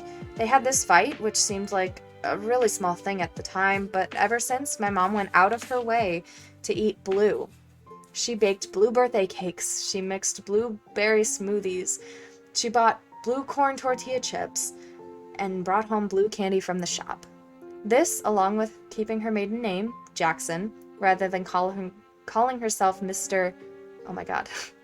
Rather than calling herself Mrs. Ugliano, was proof that she wasn't totally suckered by Gabe. She did have a rebellious streak, like me. When it got dark, we made a fire. We roasted hot dogs and marshmallows. Mom told me stories about when she was a kid, back before her parents died in the plane crash. She told me about the books she wanted to write someday when she had enough money to quit the candy shop.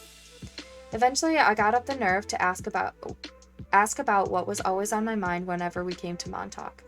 My father. Mom's eyes went all misty. I figured she would tell me the same thing she always did, but I never got tired of hearing them. He was kind, Percy, she said. Tall, handsome, and powerful, but gentle too. You have his black hair, you know, and his green eyes. Mom fished a blue jelly bean out of her candy bag. I wish he could see you, Percy. He would be so proud. I wonder how she could say that. It's so great about me. A dyslexic, hyperactive boy with a D+ report card, kicked out of school for the 6th time in 6 years. How old was I asked. I mean, when he left. She watched the flames. He was only with me for 1 summer, Percy. Right here at this beach. This cabin. But he knew me as a baby. No, honey. He knew I was expecting a baby, but he never saw you. He had to leave before you were born. I tried to square with the fact that I seemed to remember something about my father. A warm glow, a smile. I had always assumed he knew me as a baby. My mom had never said it outright, but still, I felt it must be true. Now, to be told that he'd never even seen me? I felt angry at my father. Maybe it was stupid, but I resented him for going on that ocean voyage, never having the guts to marry my mom. He'd left us, and now we were stuck with smelly Gabe. Are you going to send me away again? I asked her. To another boarding school. She pulled a marshmallow from the fire. I don't know, honey. Her voice was heavy. I think we'll have to do something. Because you don't want me around. I regretted the words as soon as they were out. My mom's eyes welled with tears. She took my hand, squeezed it tight. Oh, Percy. No, I have to, honey. For your own good, I have to send you away. Her words reminded me of what Mr. Brunner had said, that it was best for me to leave Yancey. Because I'm not normal, I said. You say that as if it's a bad thing, Percy, but you don't realize how important you are. I thought Yancey Academy would be far enough away. I thought you'd finally be safe. Safe from what? She met my eyes, and a flood of memories came back to me. All the weird, scary things that had ever happened to me, some of which I tried to forget. During 3rd grade, a man in black trench coat had stalked me on the playground. When the teachers threatened to call the police, he went away growling. But no one believed me when I told him that under his broad-brimmed hat, the man only had one eye, right in the middle of his head. Before that, a really early memory, I was in preschool, and a teacher accidentally put me down for a nap in a cot that a snake had slithered into. My mom screamed when she came to pick me up and found me playing with a limp, scaly rope I'd somehow managed to strangle to death with my meaty toddler hands. In every single school, something creepy had happened, something unsafe, and I was forced to move. I knew I should tell my mom about the ladies at the fruit stand and Mrs. Dodds at the art museum, about my weird hallucination that I'd sliced my math teacher into dust with a sword, but I couldn't make myself tell her. I had this strange feeling that the news would end our trip to Montauk, and I didn't want that. I've tried to keep you close to me as I could, my mom said. They told me it was a mistake, but there's only one other option, Percy. The place your father wanted to send you. And I just can't stand to do it. My father wanted me to go to a special school? Not a school, she said softly. A summer camp. My head was spinning. Why would my dad, who hadn't even stayed long enough to see me born, talk to my mom about a summer camp? And if it was so important, why hadn't she ever mentioned it before? I'm sorry, Percy, she said, seeing the look in my eyes. But I can't talk about it. I couldn't send you to that place. It might mean saying goodbye to you for good. For good, but it's only a summer camp. She turned toward the fire, and I knew from her expression that if I asked her any more questions, she would start to cry. Okay, middle pause. Yes, this is also one of my favorite series. I think I might like Heroes of Olympus better, but it's tough, because this one holds such a special place in my heart. Also, thank you, Marco, for the follow and the sub, the tier 1 sub. You're the best. I'm glad you're enjoying. And Harry Vage, welcome in, welcome in. Thank you for the follow.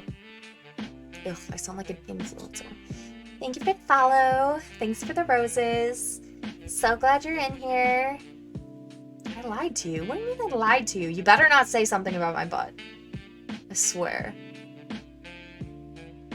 Oh my god, my brother loves Aragon.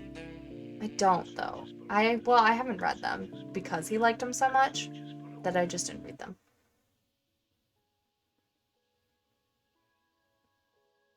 How many times? What? You left fries for me. What are fries?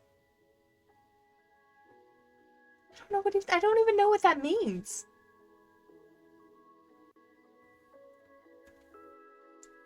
Alright, we are not done with this chapter, so I'm gonna keep going. Aragon, it's too long, and I'm just not really a fantasy person. Thank you for the fingers. Marco, thank you for the 5 gifted subs. Thank you so much. There is no need for that. You guys never have to give me anything ever, but I do appreciate it so much. They are long books, yeah. Meh. Meh. Alright, yeah, let's keep going. We are almost at the end of this chapter, so I'm gonna finish it.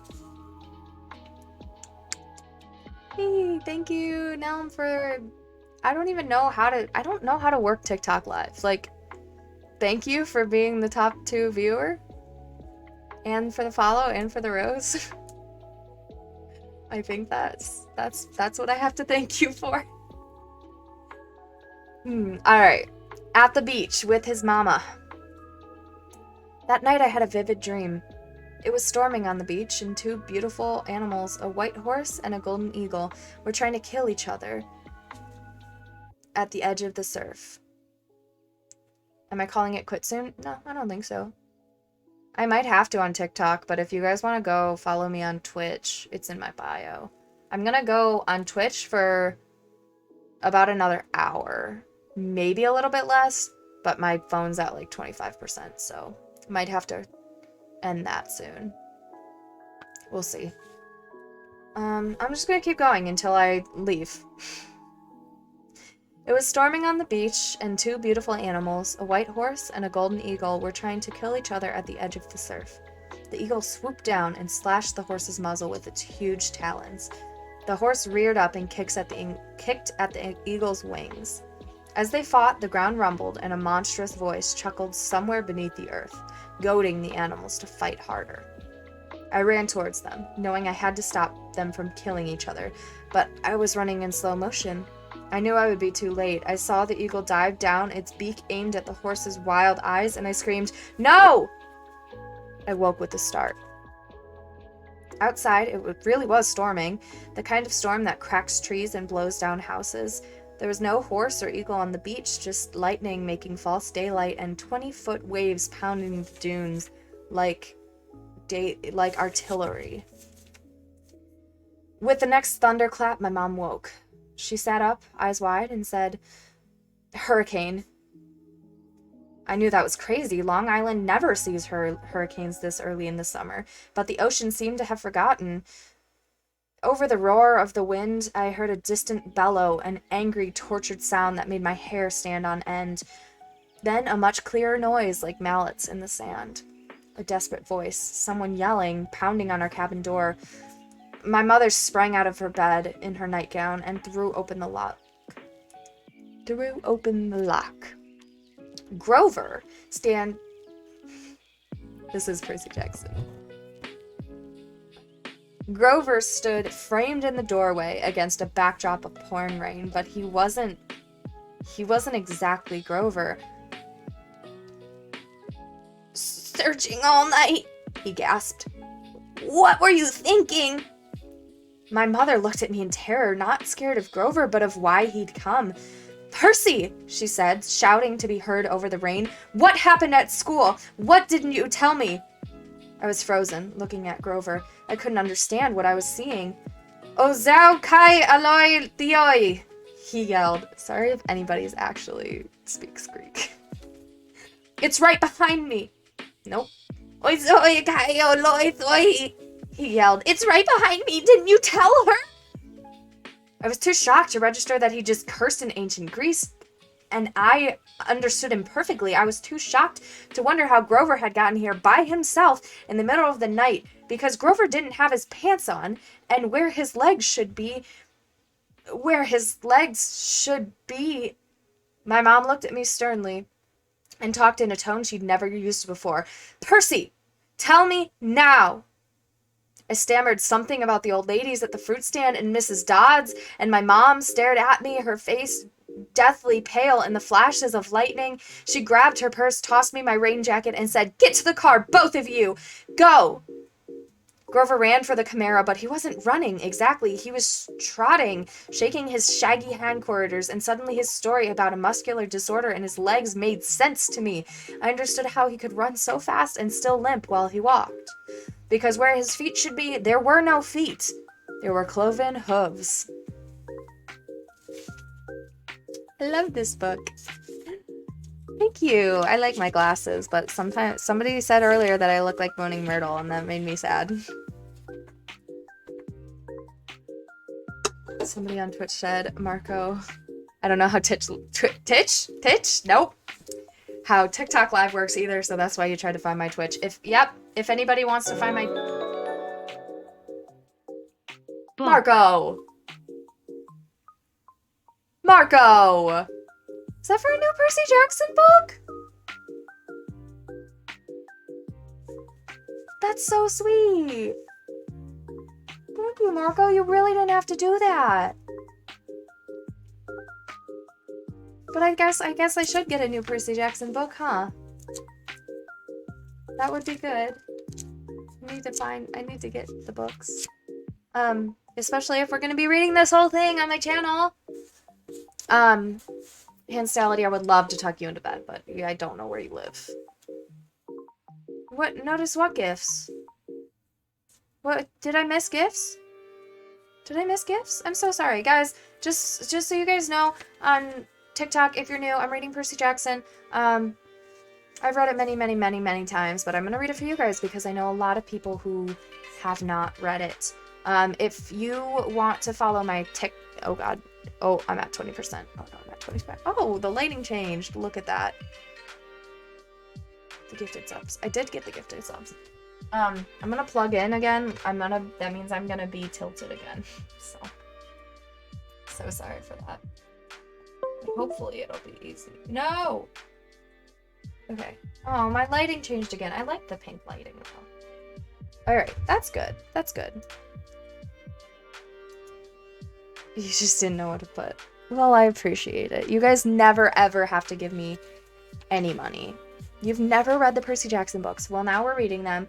I can't keep the lighting. It's iPhones just change. I mean, I can do that, but it looks really bad on Twitch. Does it? I guess it doesn't look too bad on Twitch. I'm gonna change it to red. Sorry, let me finish what I was saying. People on TikTok, I go live on Twitch all the time, and by all the time I mean like twice a week, every week. So if you want to be more up to date, go over there. I also read chat more often over there and say thank you for follows. So if you want more interaction, go over there. It's in my bio link in the link tree. Yeah, okay. Let's get to it. Chapter 4. My mother teaches me bullfighting. We tore through the night along dark country roads. Wind slammed against the Camaro. Rain lashed the windshield. I don't know how my mom could see anything, but she kept her foot on the gas. Every time there was a flash of lightning, I looked at Grover sitting next to me in the back seat, and I wondered if I'd gone insane or if he was wearing some kind of shag carpet pants. But no, the smell was one I remembered from kindergarten field trips to the petting zoo. Lanolin, like from wool. The smell of a wet barnyard animal. All I could think to say was, "So you and my mom know each other?" Grover's eyes flitted to the rearview mirror, though there were no cars behind us. Not exactly, he said. I mean, we've never met in person, but I knew she was watching you. But she knew I was watching you. Watching me? Keeping tabs on you, making sure you were okay, but I wasn't faking being your friend, he added hastily. I am your friend. What are you exactly? That doesn't matter right now. It doesn't matter. From the waist down, my best friend is a donkey. Grover let out a sharp, throaty "Bah!" I've heard him make that sound before, but I'd always assumed it was a nervous laugh. Now I realize it was more like an irritated bleat. Go! He cried. What? I'm a goat from the waist down. You just said it doesn't matter. Bah! There are satyrs who would trample you underhoof for such an insult. Whoa, wait, satyrs? You mean like Mr. Brunner's myths? Were those old ladies at the fruit stand? Nope. Were those old ladies at the fruit stand a myth, Percy? Was Mrs. Dodds a myth? So you admit there was a Mrs. Dodds? Of course. Then why? The less you know, the fewer monsters you'd attract, Grover said, like that should be perfectly obvious. We put mist over the human's eyes. We'd hope you think kindly one was a hallucination, but it was no good. You started to realize who you were. Wait a minute. What do you mean? The weird bellowing noise rose up again somewhere behind us, closer than before. Whatever was chasing us was still on our tail. Percy, my mom said, there's too much to explain and not enough time. We have to get you to safety. Safety from what? Who is after me? Oh, nobody much, Grover said, obviously still miffed about the donkey comment. Just the Lord of the Dead and a few of his bloodthirstiest minions. Grover! Sorry, Mrs. Jackson. Could you drive a little faster, please? I tried to wrap my mind around what was happening, but I couldn't do it. I knew this wasn't a dream. I had no imagination. I could never dream up something this weird. My mom made a hard left. We swerved into a narrower road, racing past darkened farmhouses and wooded hills and pick your own strawberry signs on white picket fences. Fences? I'm not. Shut up. Guys, if you come in here saying anything about my ass, you're getting muted. Like, I'm not doing that. Come here for a story, and if you're not here for a story or vibing, bye. Anyways, now that we got, yes, we are here for reading. Now that we got that out of the way, we swerved onto a narrower road, racing past darkened farmhouses and wooded hills and pick your own strawberry signs on white picket fences. Where are we going? I asked. The summer camp I told you about. My mother's voice was tight. She was trying not to Now I'm frustrated. Yeah, I could take a quick break, but like, hurry up. Oh god. I'm gonna give you like 2 seconds. 2-second break. I also kind of need to take my hoodie off. It's really hot, but guys, this is my dead count. Trying not to stutter. That's really, really, really... That's hard. I'm really bad at not stuttering. Also, yes, mods are... You got your work cut out for you tonight, and I appreciate you so much. I know people are just curious. I know not all of it is not respectful. And I get it. I posted it, but whatever. We're just vibing.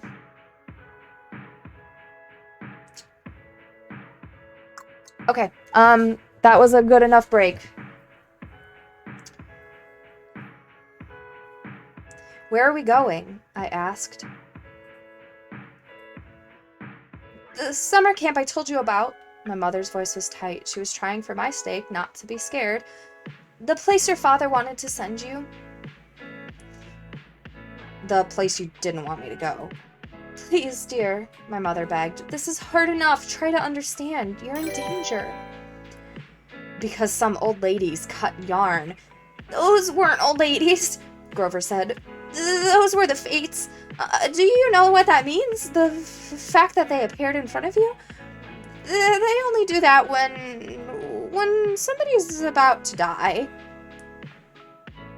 Whoa, you said you. No, I didn't. I said somebody. You meant you, as in me. I meant you, like somebody. Not you. Boys, my mom said. She pulled the wheel hard to the right, and I got a glimpse of a figure she'd swerved to avoid. A dark, fluttering shape now lost behind us in the storm. What was that? I asked. We're almost... Nope, wrong voice. We're almost there, my mother said, ignoring my question. Another mile, please, please, please. I didn't know where there was, but I found myself leaning forward in the car, anticipating, wanting us to arrive. Outside, nothing but rain and darkness, the kind of empty countryside you get way out on the tip of Long Island. I thought about Mrs. Dodds and the moment when she changed into the thing with pointed teeth and leathery wings. My limbs went numb from delayed shock. She really hadn't been human. She'd meant to kill me. Then I thought about Mr. Brunner and the sword he had thrown me. Before I could ask Grover about that, the hair rose on the back of my neck. There was a blinding flash, a jaw-rattling boom, and our car exploded. I remember feeling weightless, like I was being crushed, fried, and hosed down all at the same time. I peeled my forehead off the back of the driver's seat and said, Ow? Percy! My mom shouted. I'm okay. I tried to shake off the daze. I wasn't dead. The car really hadn't exploded. We'd swerved into a ditch. Our driver's side doors were wedged in the mud. The roof had cracked open like an eggshell and rain was pouring in. Lightning. That was the only explanation. We'd been blasted right off the road. Next to me in the backseat was a big motionless lump. Grover! He was slumped over, blood trickling from the side of his mouth. I shook his furry hip, thinking, No! Even if you are half barnyard animal, you're my best friend and I don't want you to die. Then he groaned. Food. And I knew there was hope. Percy, my mother said, we have to... Her voice faltered. I looked back. In a flash of lightning, through the mud-spattered rear windshield, I saw a figure lumbering towards us on the shoulder of the road. The sight of it made my skin crawl. It was a dark silhouette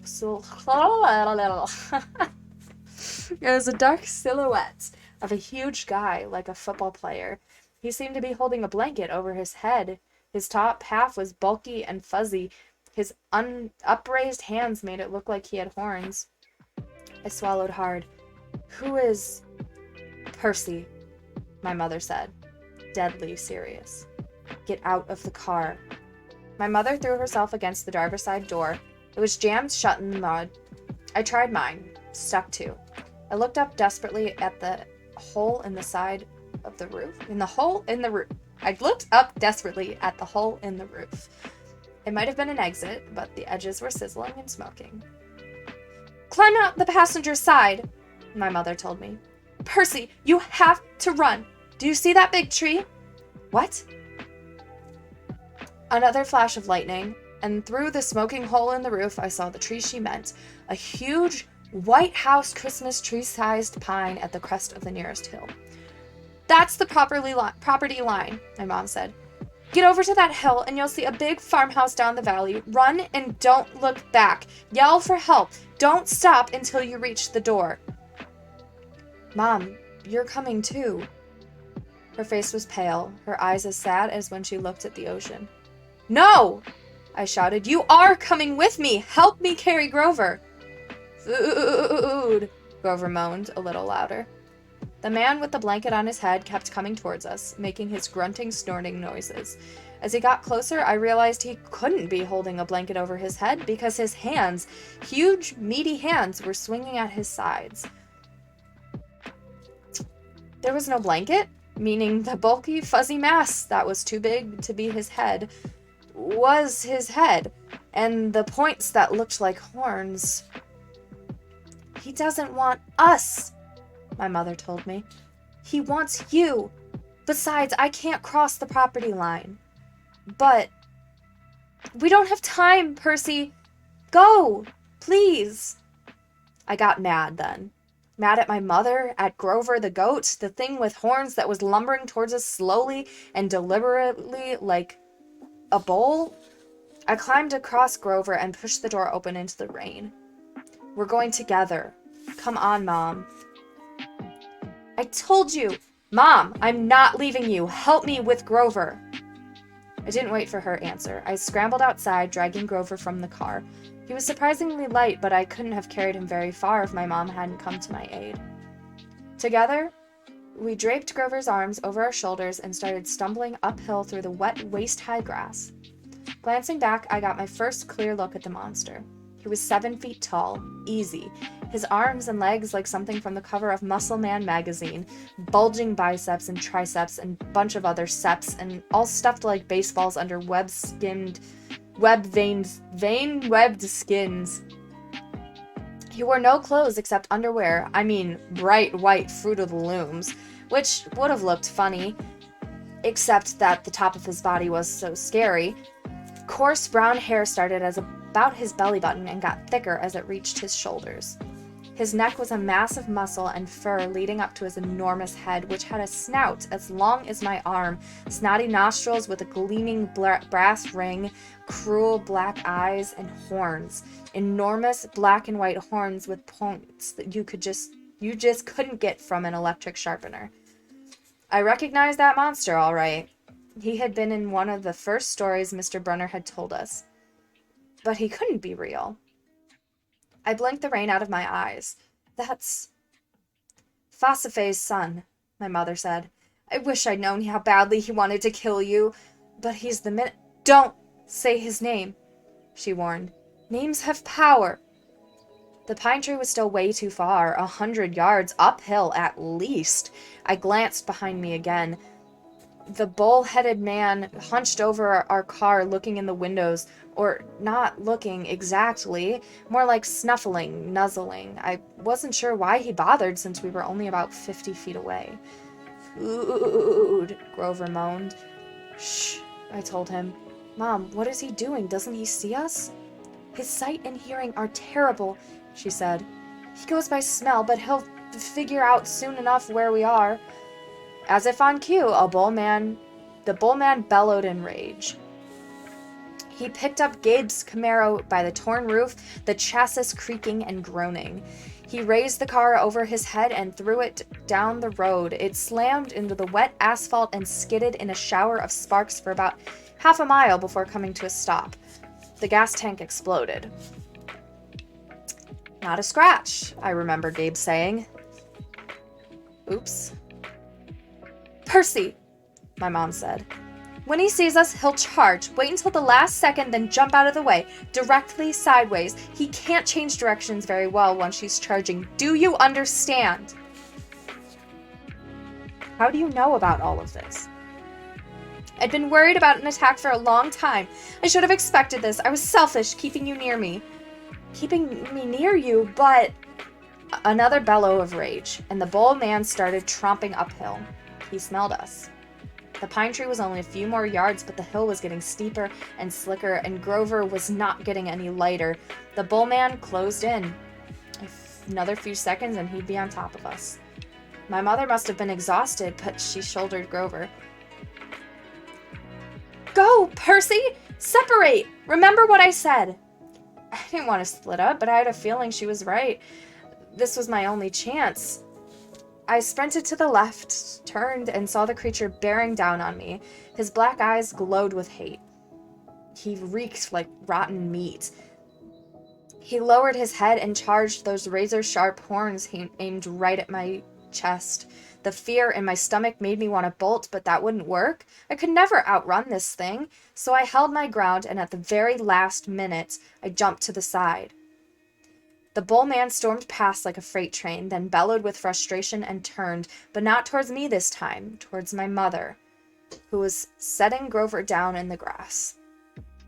We'd reached the crest of the hill. Down the other side, I could see a valley, just as my mother had said, and the lights of the farmhouse glowing yellow through the rain.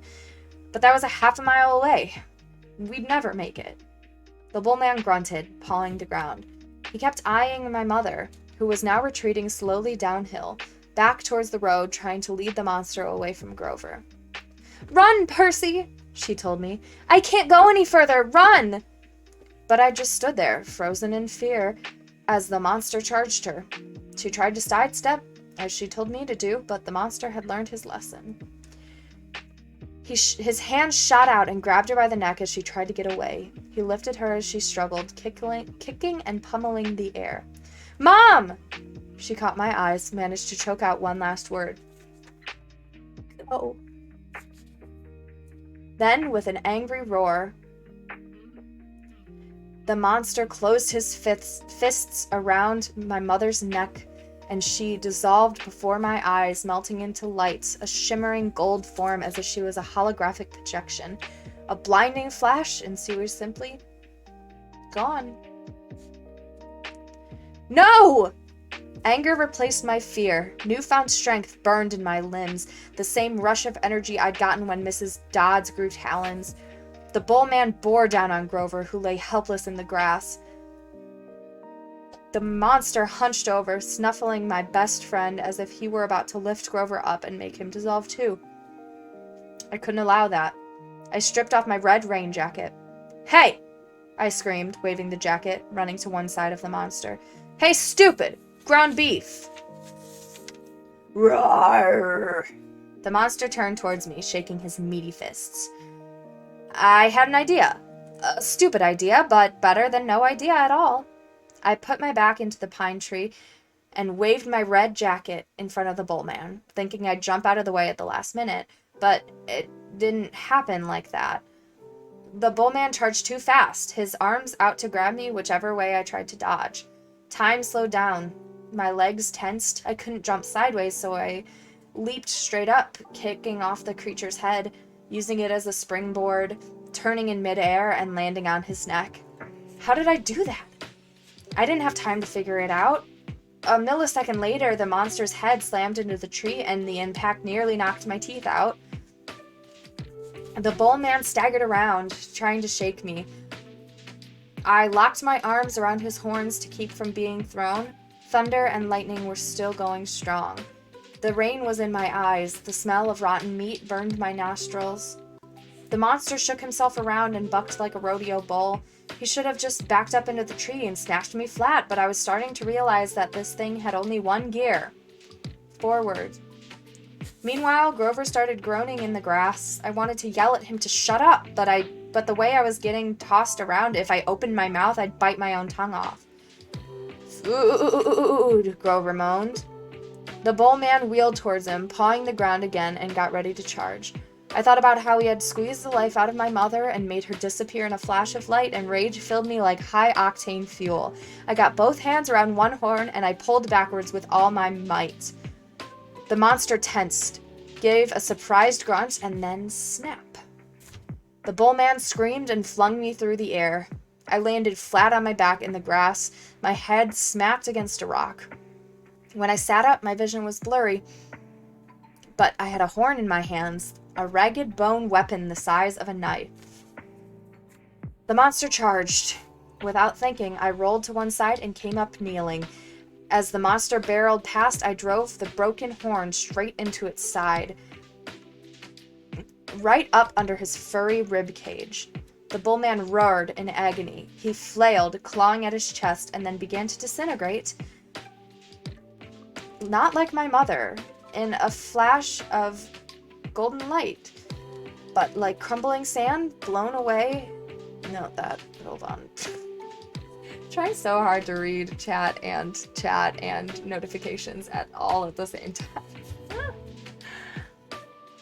The bull man roared in agony. He flailed, clawing at his chest, then began to disintegrate, not like my mother in a flash of golden light, but like crumbling sand blown away in chunks by the wind, same as Mrs. Dodds had burst apart. The monster was gone. The rain had stopped. The storm still rumbled, but only in the distance. I smelled like livestock and my knees were shaking. My head felt like it was splitting open. I was weak and scared and trembling with grief. I'd just seen my mother vanish. I wanted to lay down and cry, but there was Grover, needing my help, so I managed to haul him up, stagger down into the valley towards the light of the farmhouse. I was crying, calling for my mother, but I held on to Grover. I wasn't gonna let him go. The last thing I remember is collapsing on a wooden porch, looking up at a ceiling fan circling above me, moths flying around a yellow light, and the stern faces of a familiar-looking bearded man and a pretty girl, her blonde hair curled like a princess. They both looked down at me, and the girl said, "He's the one. He must be." "Silence, Annabeth," the man said.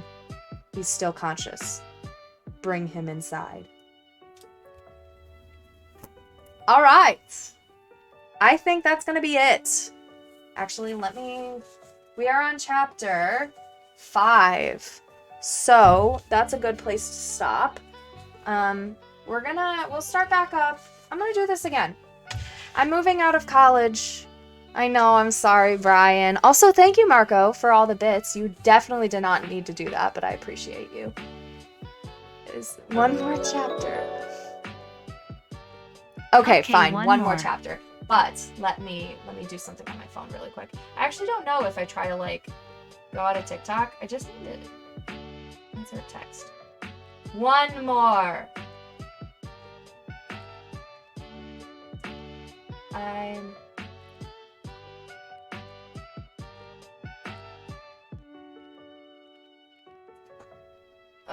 Okay, did you guys see me? Did I just Oh, no. Okay, are we good? We're good? Yes, we'll read one more chapter, okay? Promise, one more chapter, but that's it. Only one. Thank you, Marco, for the donation. You definitely did not need to do that, but I will read one more.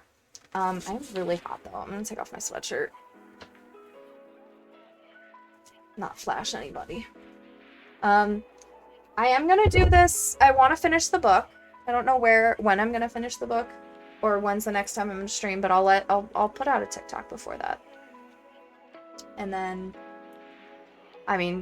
Twitch. I'm gonna try to do it Sunday. I'll let you guys know if that changes. Alright, on to chapter 5. Why don't we? Chapter 5 is called I Play Pinochle? Is that how you say that? Pinochle with a horse. I had weird dreams full of barnyard animals. Most of them wanted to kill me. The rest wanted food. I must have woken up several times, but what I heard and saw made no sense, so I just passed out again. I remember lying in a soft bed, being spoon-fed something that tasted like buttered popcorn, but it was only pudding. The girl with curly blonde hair hovered over me, smirking as she scraped drips off my chin with the spoon. Pinochle? It's Pinnacle. Pinnacle? Pinnacle? Pinnacle. Okay. Yes. Not tomorrow, but I will finish it within a week, I promise. Okay. The girl with curly blonde hair hovered over me, smirking as she scraped drips off my chin with a spoon. When she saw my eyes open, she asked, "What will happen at the summer solstice?" I managed to croak. "What?" She looked around, as if afraid someone would overhear. "What's going on? What was stolen? We've only got a few weeks." "I'm sorry," I mumbled. "I don't." Somebody knocked on the door, and the girl quickly filled my mouth with pudding. The next time I woke up, the girl was gone. A husky blonde dude, like a surfer, stood in the corner of the bedroom, keeping watch over me. He had blue eyes, at least a dozen of them, on his cheeks, his forehead, the back of his hands. When I finally came around for good, there was nothing weird about my surroundings, except they were nicer than I was used to. I was sitting on a desk chair on a huge porch, gazing across a meadow at green hills in the distance. The breeze smelled like strawberries. There was a blanket over my legs and a pillow behind my neck. There was a blanket... No, I just read that.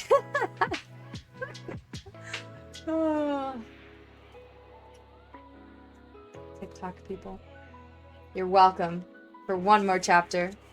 It's so hot in here because I had to turn down my AC because TikTok Live does not have good audio. All right. Yeah, sorry. Let me try that sentence again. Looking studious with the glasses. Yes, of course. For a reading stream. The breeze smelled like strawberries. There was a blanket over my legs and a pillow behind my neck. All that was great, but my mouth felt like a scorpion had been using it as a nest. Nest?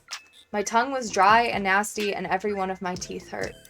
On the table next to me was a tall drink. It looked like iced apple juice with a green straw and a paper parasol stuck through with a maraschino cherry.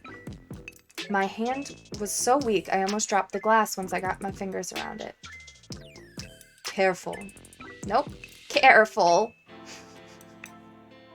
a familiar voice said.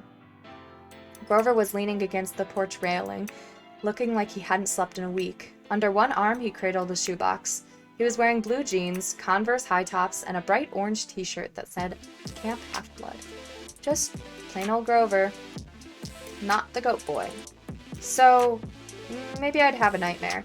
Maybe my mom was okay. We were still on vacation, and we'd stop here at this big house for some reason, and you saved my life, Grover said. Well, the least I could do. I went back to the hill. I thought you might want this. Reverently, he placed the shoebox in my lap. Inside was a black and white bull's horn, the base jagged from being broken off, the tip splattered with dried blood. It hadn't been a nightmare. The Minotaur, I said. Nope. What? Yes. Yep. Minotaur, I said. Percy, that's not a good idea. That's what they call him in the Greek myths, isn't it? I demanded. The Minotaur. Half man, half bull. Grover shifted uncomfortably.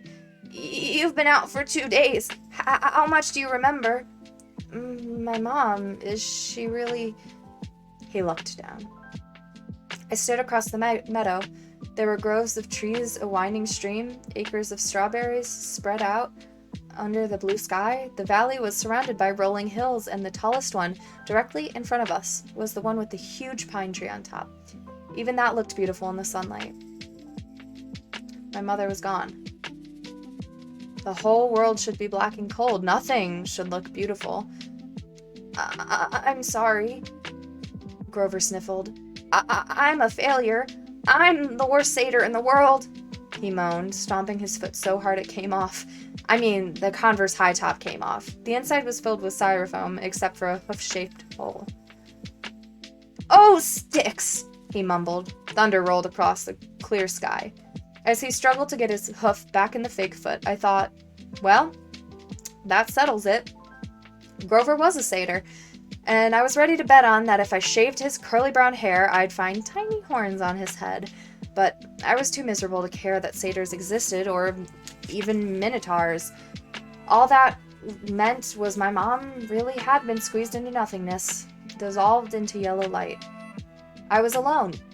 An orphan. I would have to live with... Smelly Gabe? No, that would never happen. I would live on the streets first. I would pretend I was 17 and join the army. I would do something. Grover was still sniffling. The poor kid, the poor goat, satyr, whatever, looked as if he expected to be hit.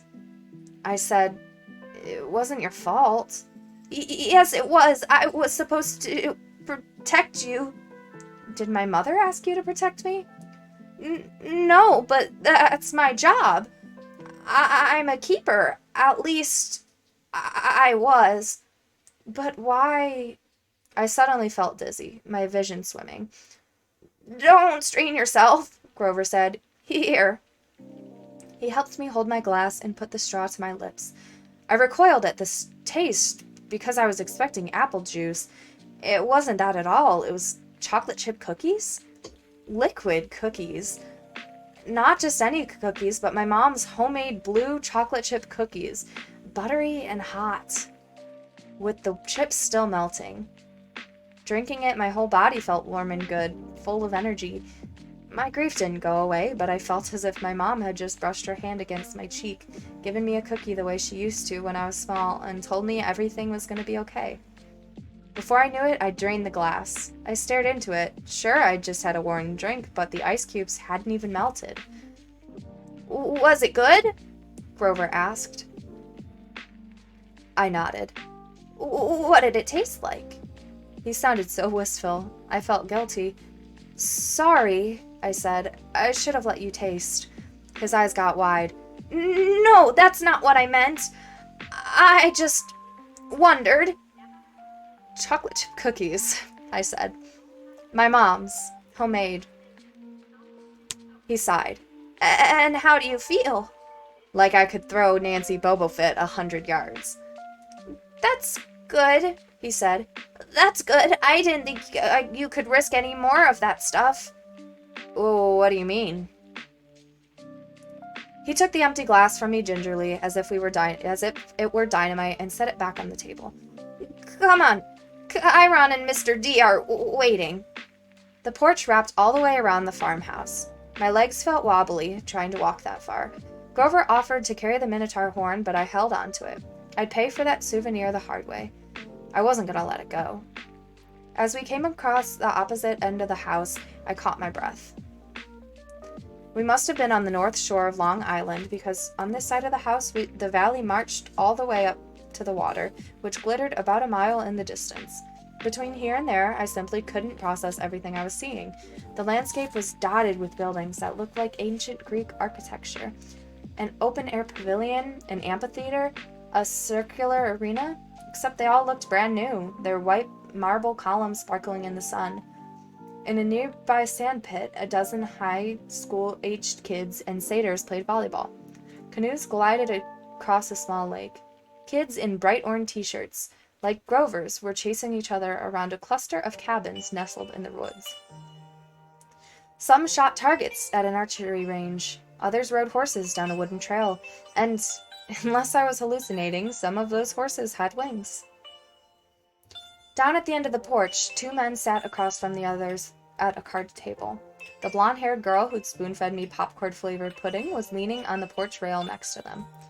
The man facing me was small but porky. He had a red nose, big watery eyes, and curly hair so black it was almost purple. He looked like those paintings of baby angels. What do you call them? Hubbubs? No. Cherubs. That's it. He looked like a cherub who'd turned middle-aged in a trailer park. He wore a tiger pattern Hawaiian shirt, and he would have fit right in with one of Gabe's poker parties, except I got a feeling this guy could have outgambled even my stepfather. That's Mr. D. Nope. That's Mr. D, Grover muttered to me. He's the camp director. Be polite. That girl, that's Annabeth Chase.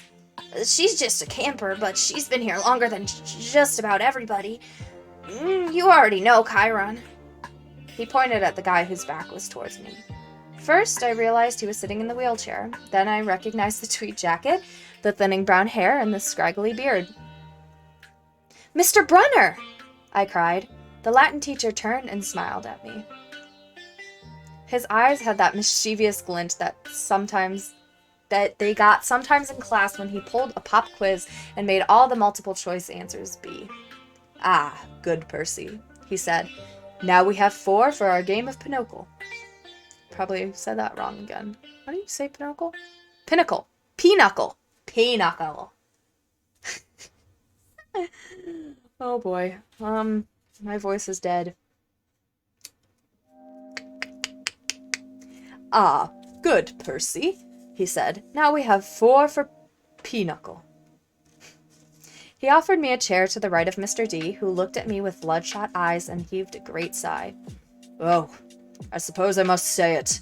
Welcome to Camp Half-Blood. There. Now don't expect me to be glad to see you. Thanks.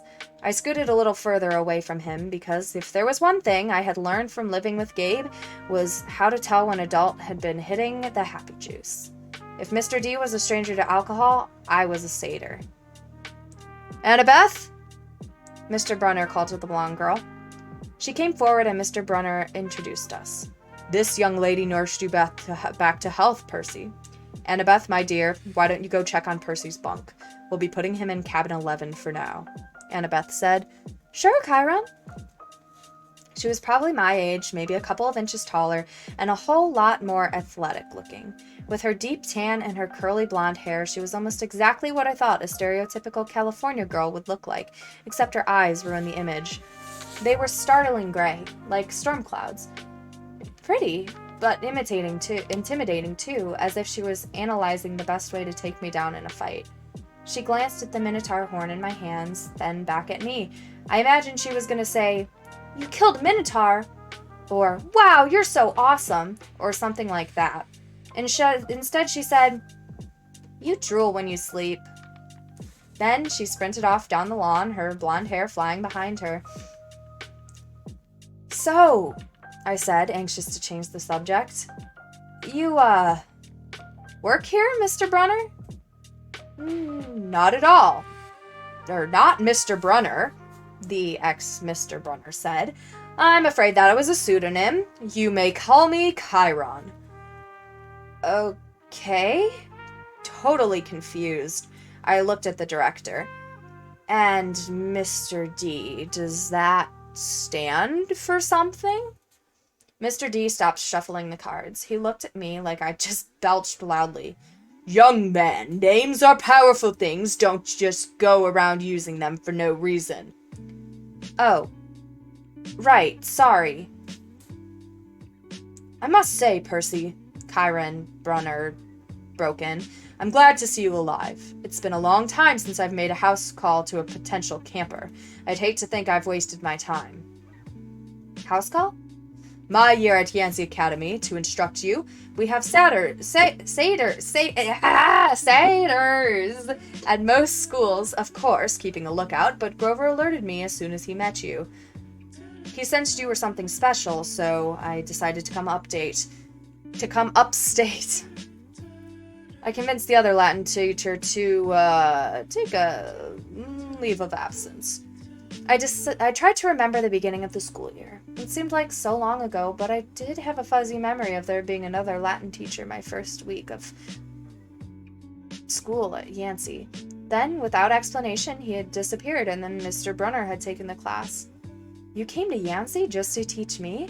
I asked. Chiron nodded.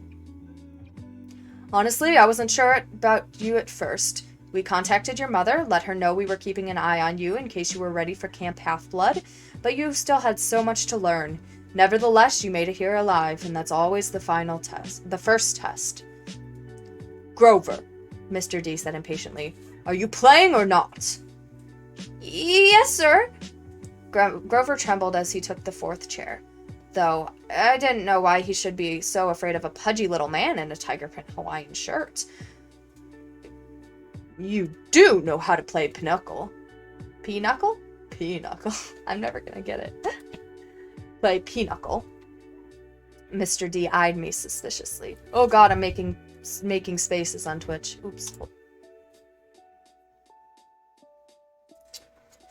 Pinochle? I'm afraid not, sir, I said. Nope. Trying so hard. This is why I should have stopped at the last chapter. My voice hurts. Pinochle. You do know how to play pinochle.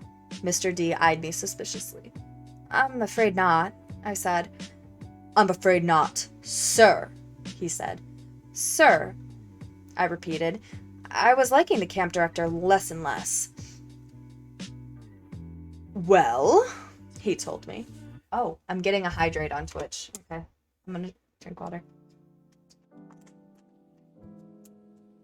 Another thing for all of you in here, if you want to follow my Twitch, that's also going right now. And thank you, Black Sheep, for the follow, by the way. I saw that you're Ghost. Hi. Oh, thank you, Dizzle, for the roses. Where did we leave off? Okay. Well, he told me, it is, along with gladiator fighting and Pac-Man, one of the greatest games ever invented by humans.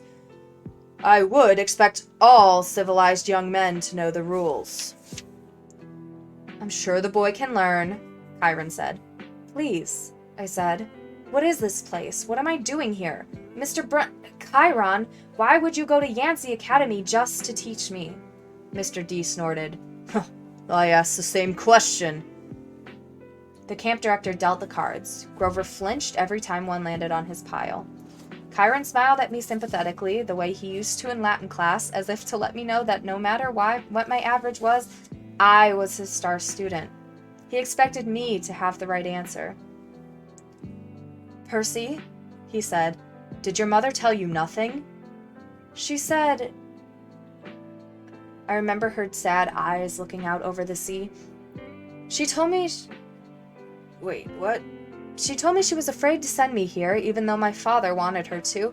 She said that once I was here, I probably couldn't leave. She wanted to keep me close to her. Typical, Mr. D said. That's how they usually get killed. Young man, are you bidding or not? What? I asked. He explained impatiently how you bid in pinochle, and so I did. I'm afraid there's too much to tell, Chiron said. I'm afraid our usual orientation film won't be sufficient. Orientation film? I asked. No, Chiron decided. Well, Percy, you know your friend Grover is a satyr.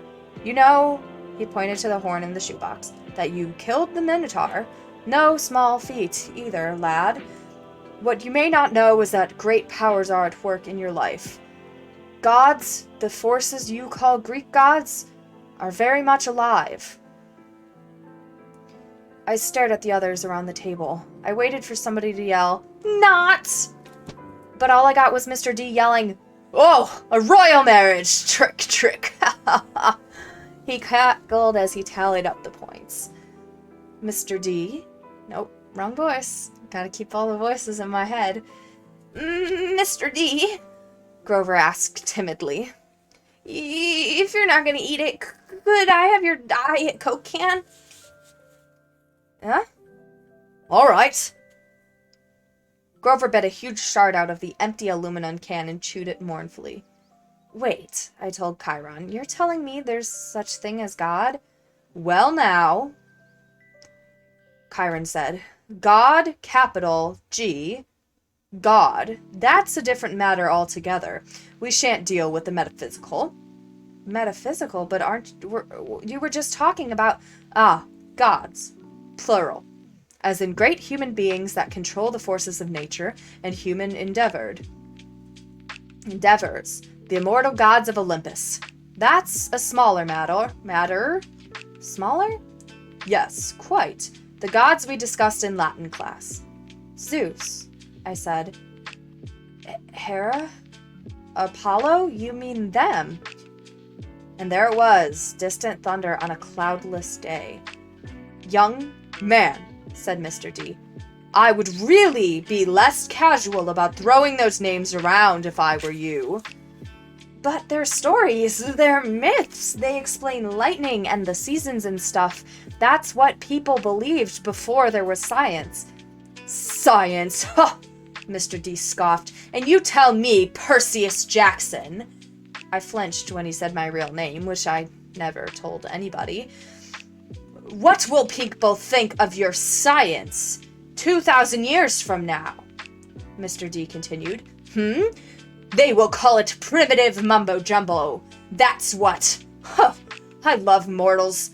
They have absolutely no sense of perspective. They think they've come so far. And have they, Chiron? Look at this boy and tell me. I wasn't liking Mr. D much, but there was something about the way he called me mortal, as if he wasn't. It was enough to put a lump in my throat, so suggest why Grover was doodly minding his cards, chewing his soda cans, and keeping his mouth shut. Percy, Chiron said, you choose to believe or not, but the fact is that immortal, it means immortal. Can you imagine that for a moment, never dying, never fading, existing, just as you are for all time? I was about to answer off the top of my head that it sounded like a pretty good deal, but the tone of Chiron's voice made me hesitate. You mean whether people believed in you or not? I said. Where am I? Somebody just asked. I have a crush on you guys. Aw, we're reading Percy Jackson. Sorry, I tried to show chat, but also keep my spot. Ugh, my voice hurts so bad. We have like 4, 5, 6 pages. 6 pages left. Almost done. 6 pages, and then I'm done for the night. Magic wizard, you cast fireball. Can I cast bonfire? That was a long running joke in my last D&D campaign. All right. You mean whether people believed in you or not? I said. Exactly, Chiron agreed. If you were a god, how would you like being called a myth? An old story to explain lightning. What if I told you, Perseus Jackson, that someday people would call you a myth, just created to explain how little boys can get over losing their mothers? My heart pounded. He was trying to make me angry for some reason, but I wasn't going to let him. I said, I wouldn't like it, but I don't believe in gods. Oh, you better, D&D murmured. Before one of them incinerates you. Grover said, Please, sir. He just lost his mother. He's in shock. A lucky thing, too, Mr. D grumbled, playing a card. Keep losing my spot. Yeah, a lucky thing, too, Mr. D grumbled, playing a card. Bad enough I'm confined to this miserable job working with boys who don't even believe. He waved his hand and a goblet appeared on the table, as if the sunlight had bent momentarily and woven the air into glass. The goblet filled itself with red wine. My jaw dropped, but Chiron hardly looked up. Mr. D, he said. Your restrictions. Mr. D looked at the wine in feigned surprise. Dear me! He looked at the sky and yelled, Old habits! Sorry! More thunder. Mr. D waved his hand again, and the wine glass changed into a fresh can of Diet Coke. He sighed unhappily, popped the top of the soda, and went back to his card game. Chiron winked at me. Mr. D offended his father a while back, took a fancy to a wood nymph who had been declared off-limits. A wood nymph, I repeated, still staring at the Diet Coke can like it was from outer space. Yes, Mr. D confessed. Father loves to punish me. The first time, prohibition. Ghastly. Absolutely horrid 10 years. The second time, well, she was really pretty and I couldn't stay away. The second time, he sent me here. Half-Blood Hill. Summer camps for brats like you. Be a better influence, he told me. Work for youths rather than tearing them down. Ha! Absolutely unfair! Mr. D sounded about 6 years old, like a pouting little kid. And... I stammered. Your father is... De Immortalis, Chiron. Mr. D said. I thought you taught this boy the basics. My father is Zeus. Of course. I ran through the D names from Greek mythology. Wine, skin of the tiger, the satyrs that all seemed to work here. The way Grover cringed as if Mr. D were his master. You're Dionysus, the god of wine. Mr. D rolled his eyes. What do they say these days, Grover? Do the children say, well, duh? Yes, Mr. D. Then, well, duh, Percy Jackson. Did you think I was Aphrodite, perhaps? You're a god. Yes, child. A god. You. He turned to look me straight on, and I saw a kind of purplish fire in his eyes, a hint that this whiny, plump little man was only showing me the tiniest bit of his true nature. I saw visions of grapevines choking unbelievers to death, drunken warriors insane with battle lust, Sailors screaming as their heads turned into flippers, their face elongating into dolphin snouts. I knew that if I pushed him, Mr. D would show me worse things. He would plant a disease in my brain that would leave me wearing a straitjacket in a rubber room for the rest of my life.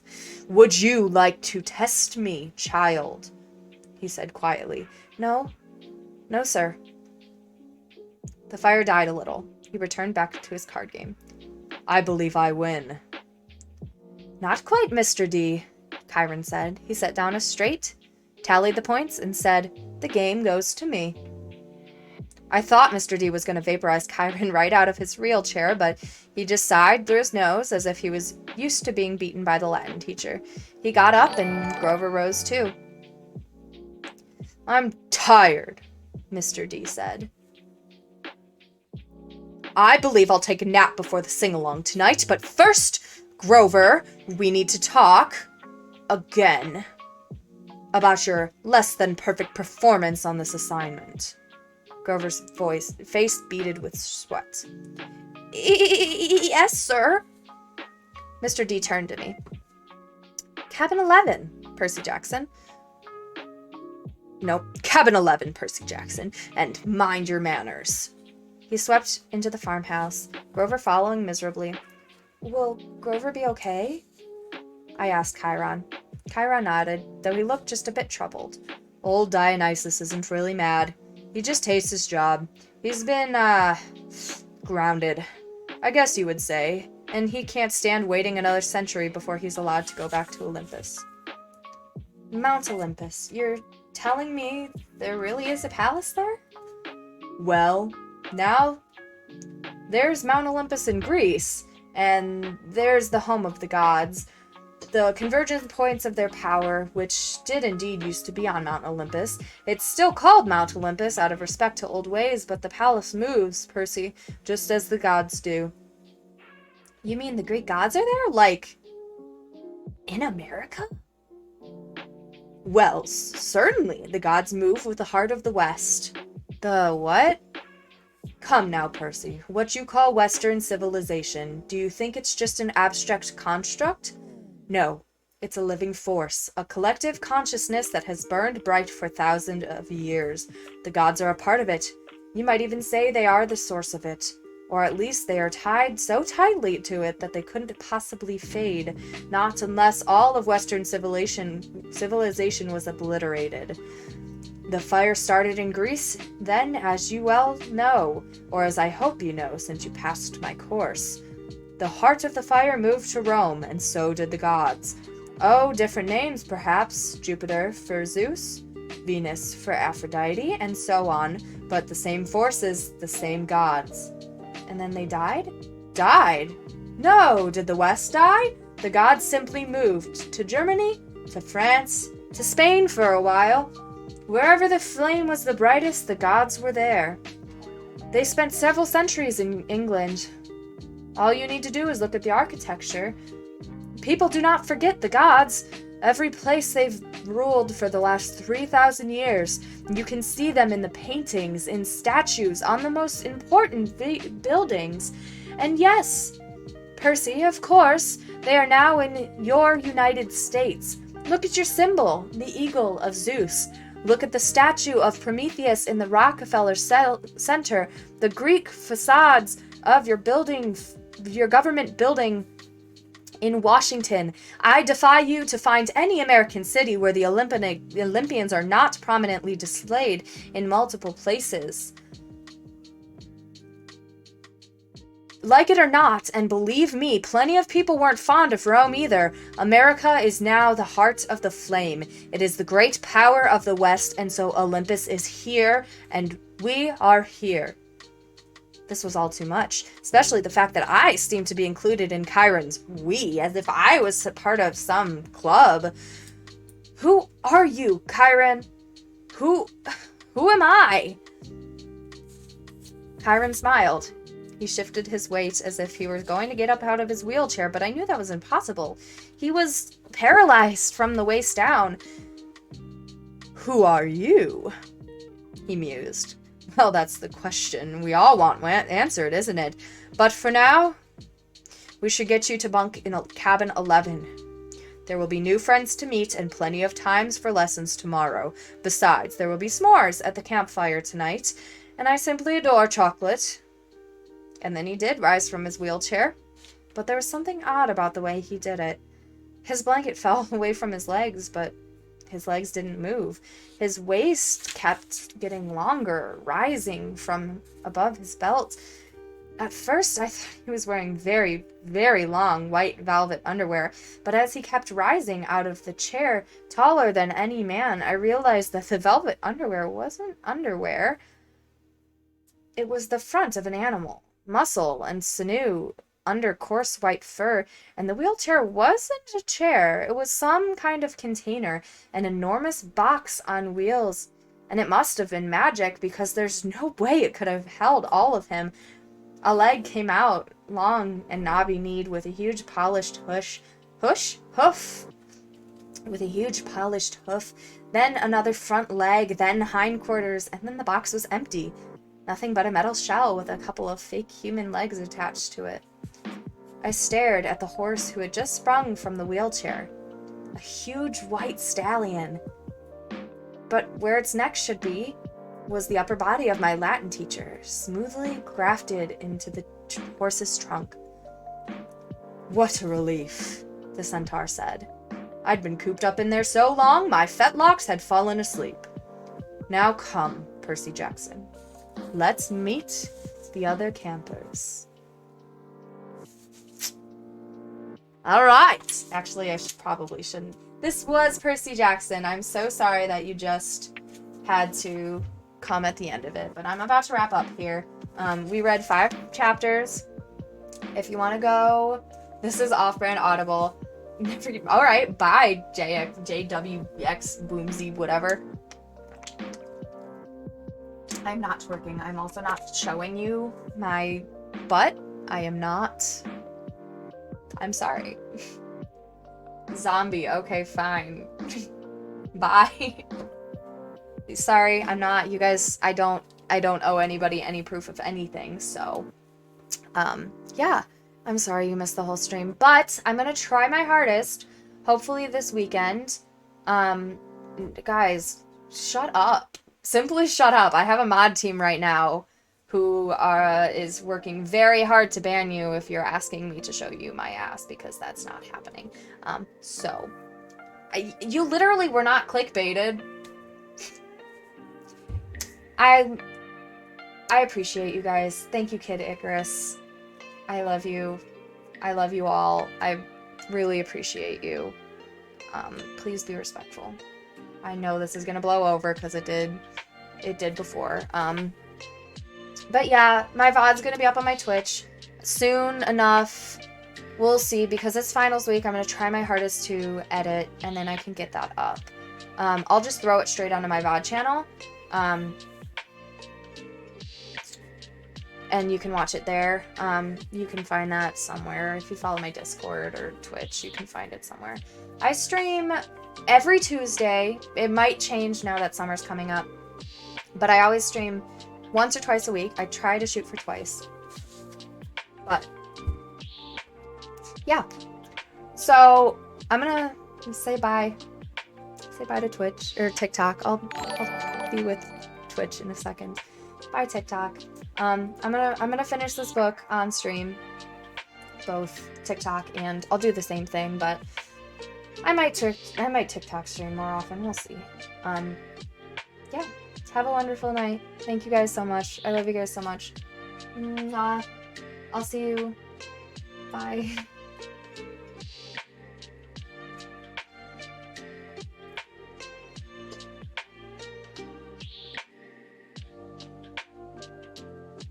All right.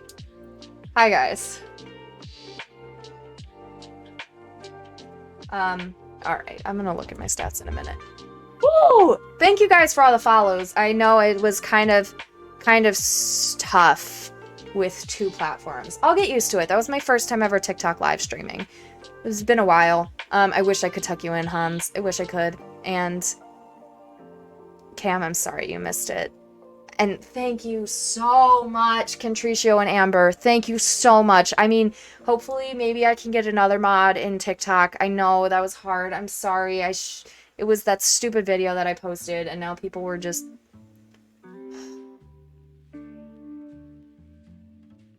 It's okay.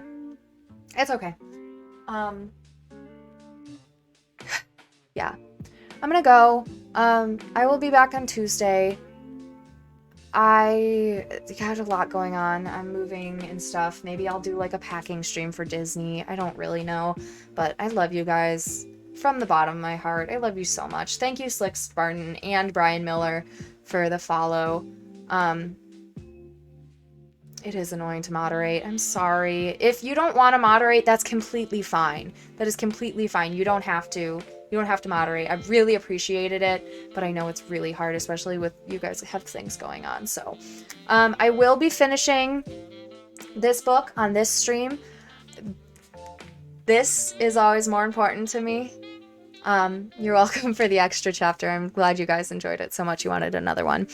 You know, Twitch is always very important to me, more than TikTok Live. So focus is on you guys. I will 100% finish this entire book. If you guys are really liking it, we can do the entire series. We can move on to, I have all of the Heroes of Olympus series. We can do Divergent. We can do all of the Hunger Games books, whatever. I love you guys so much, and I'm so excited. This was so fun. This was so fun. I really had fun. This is reminding me why I love streaming so much. And instead of just Amber, you were so on it. You were so on it. Yeah.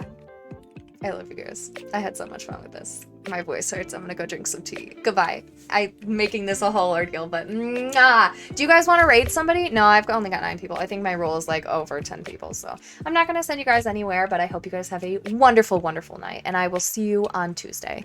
Mwah. Goodbye. Good luck on anybody on finals if anybody has them. Good night.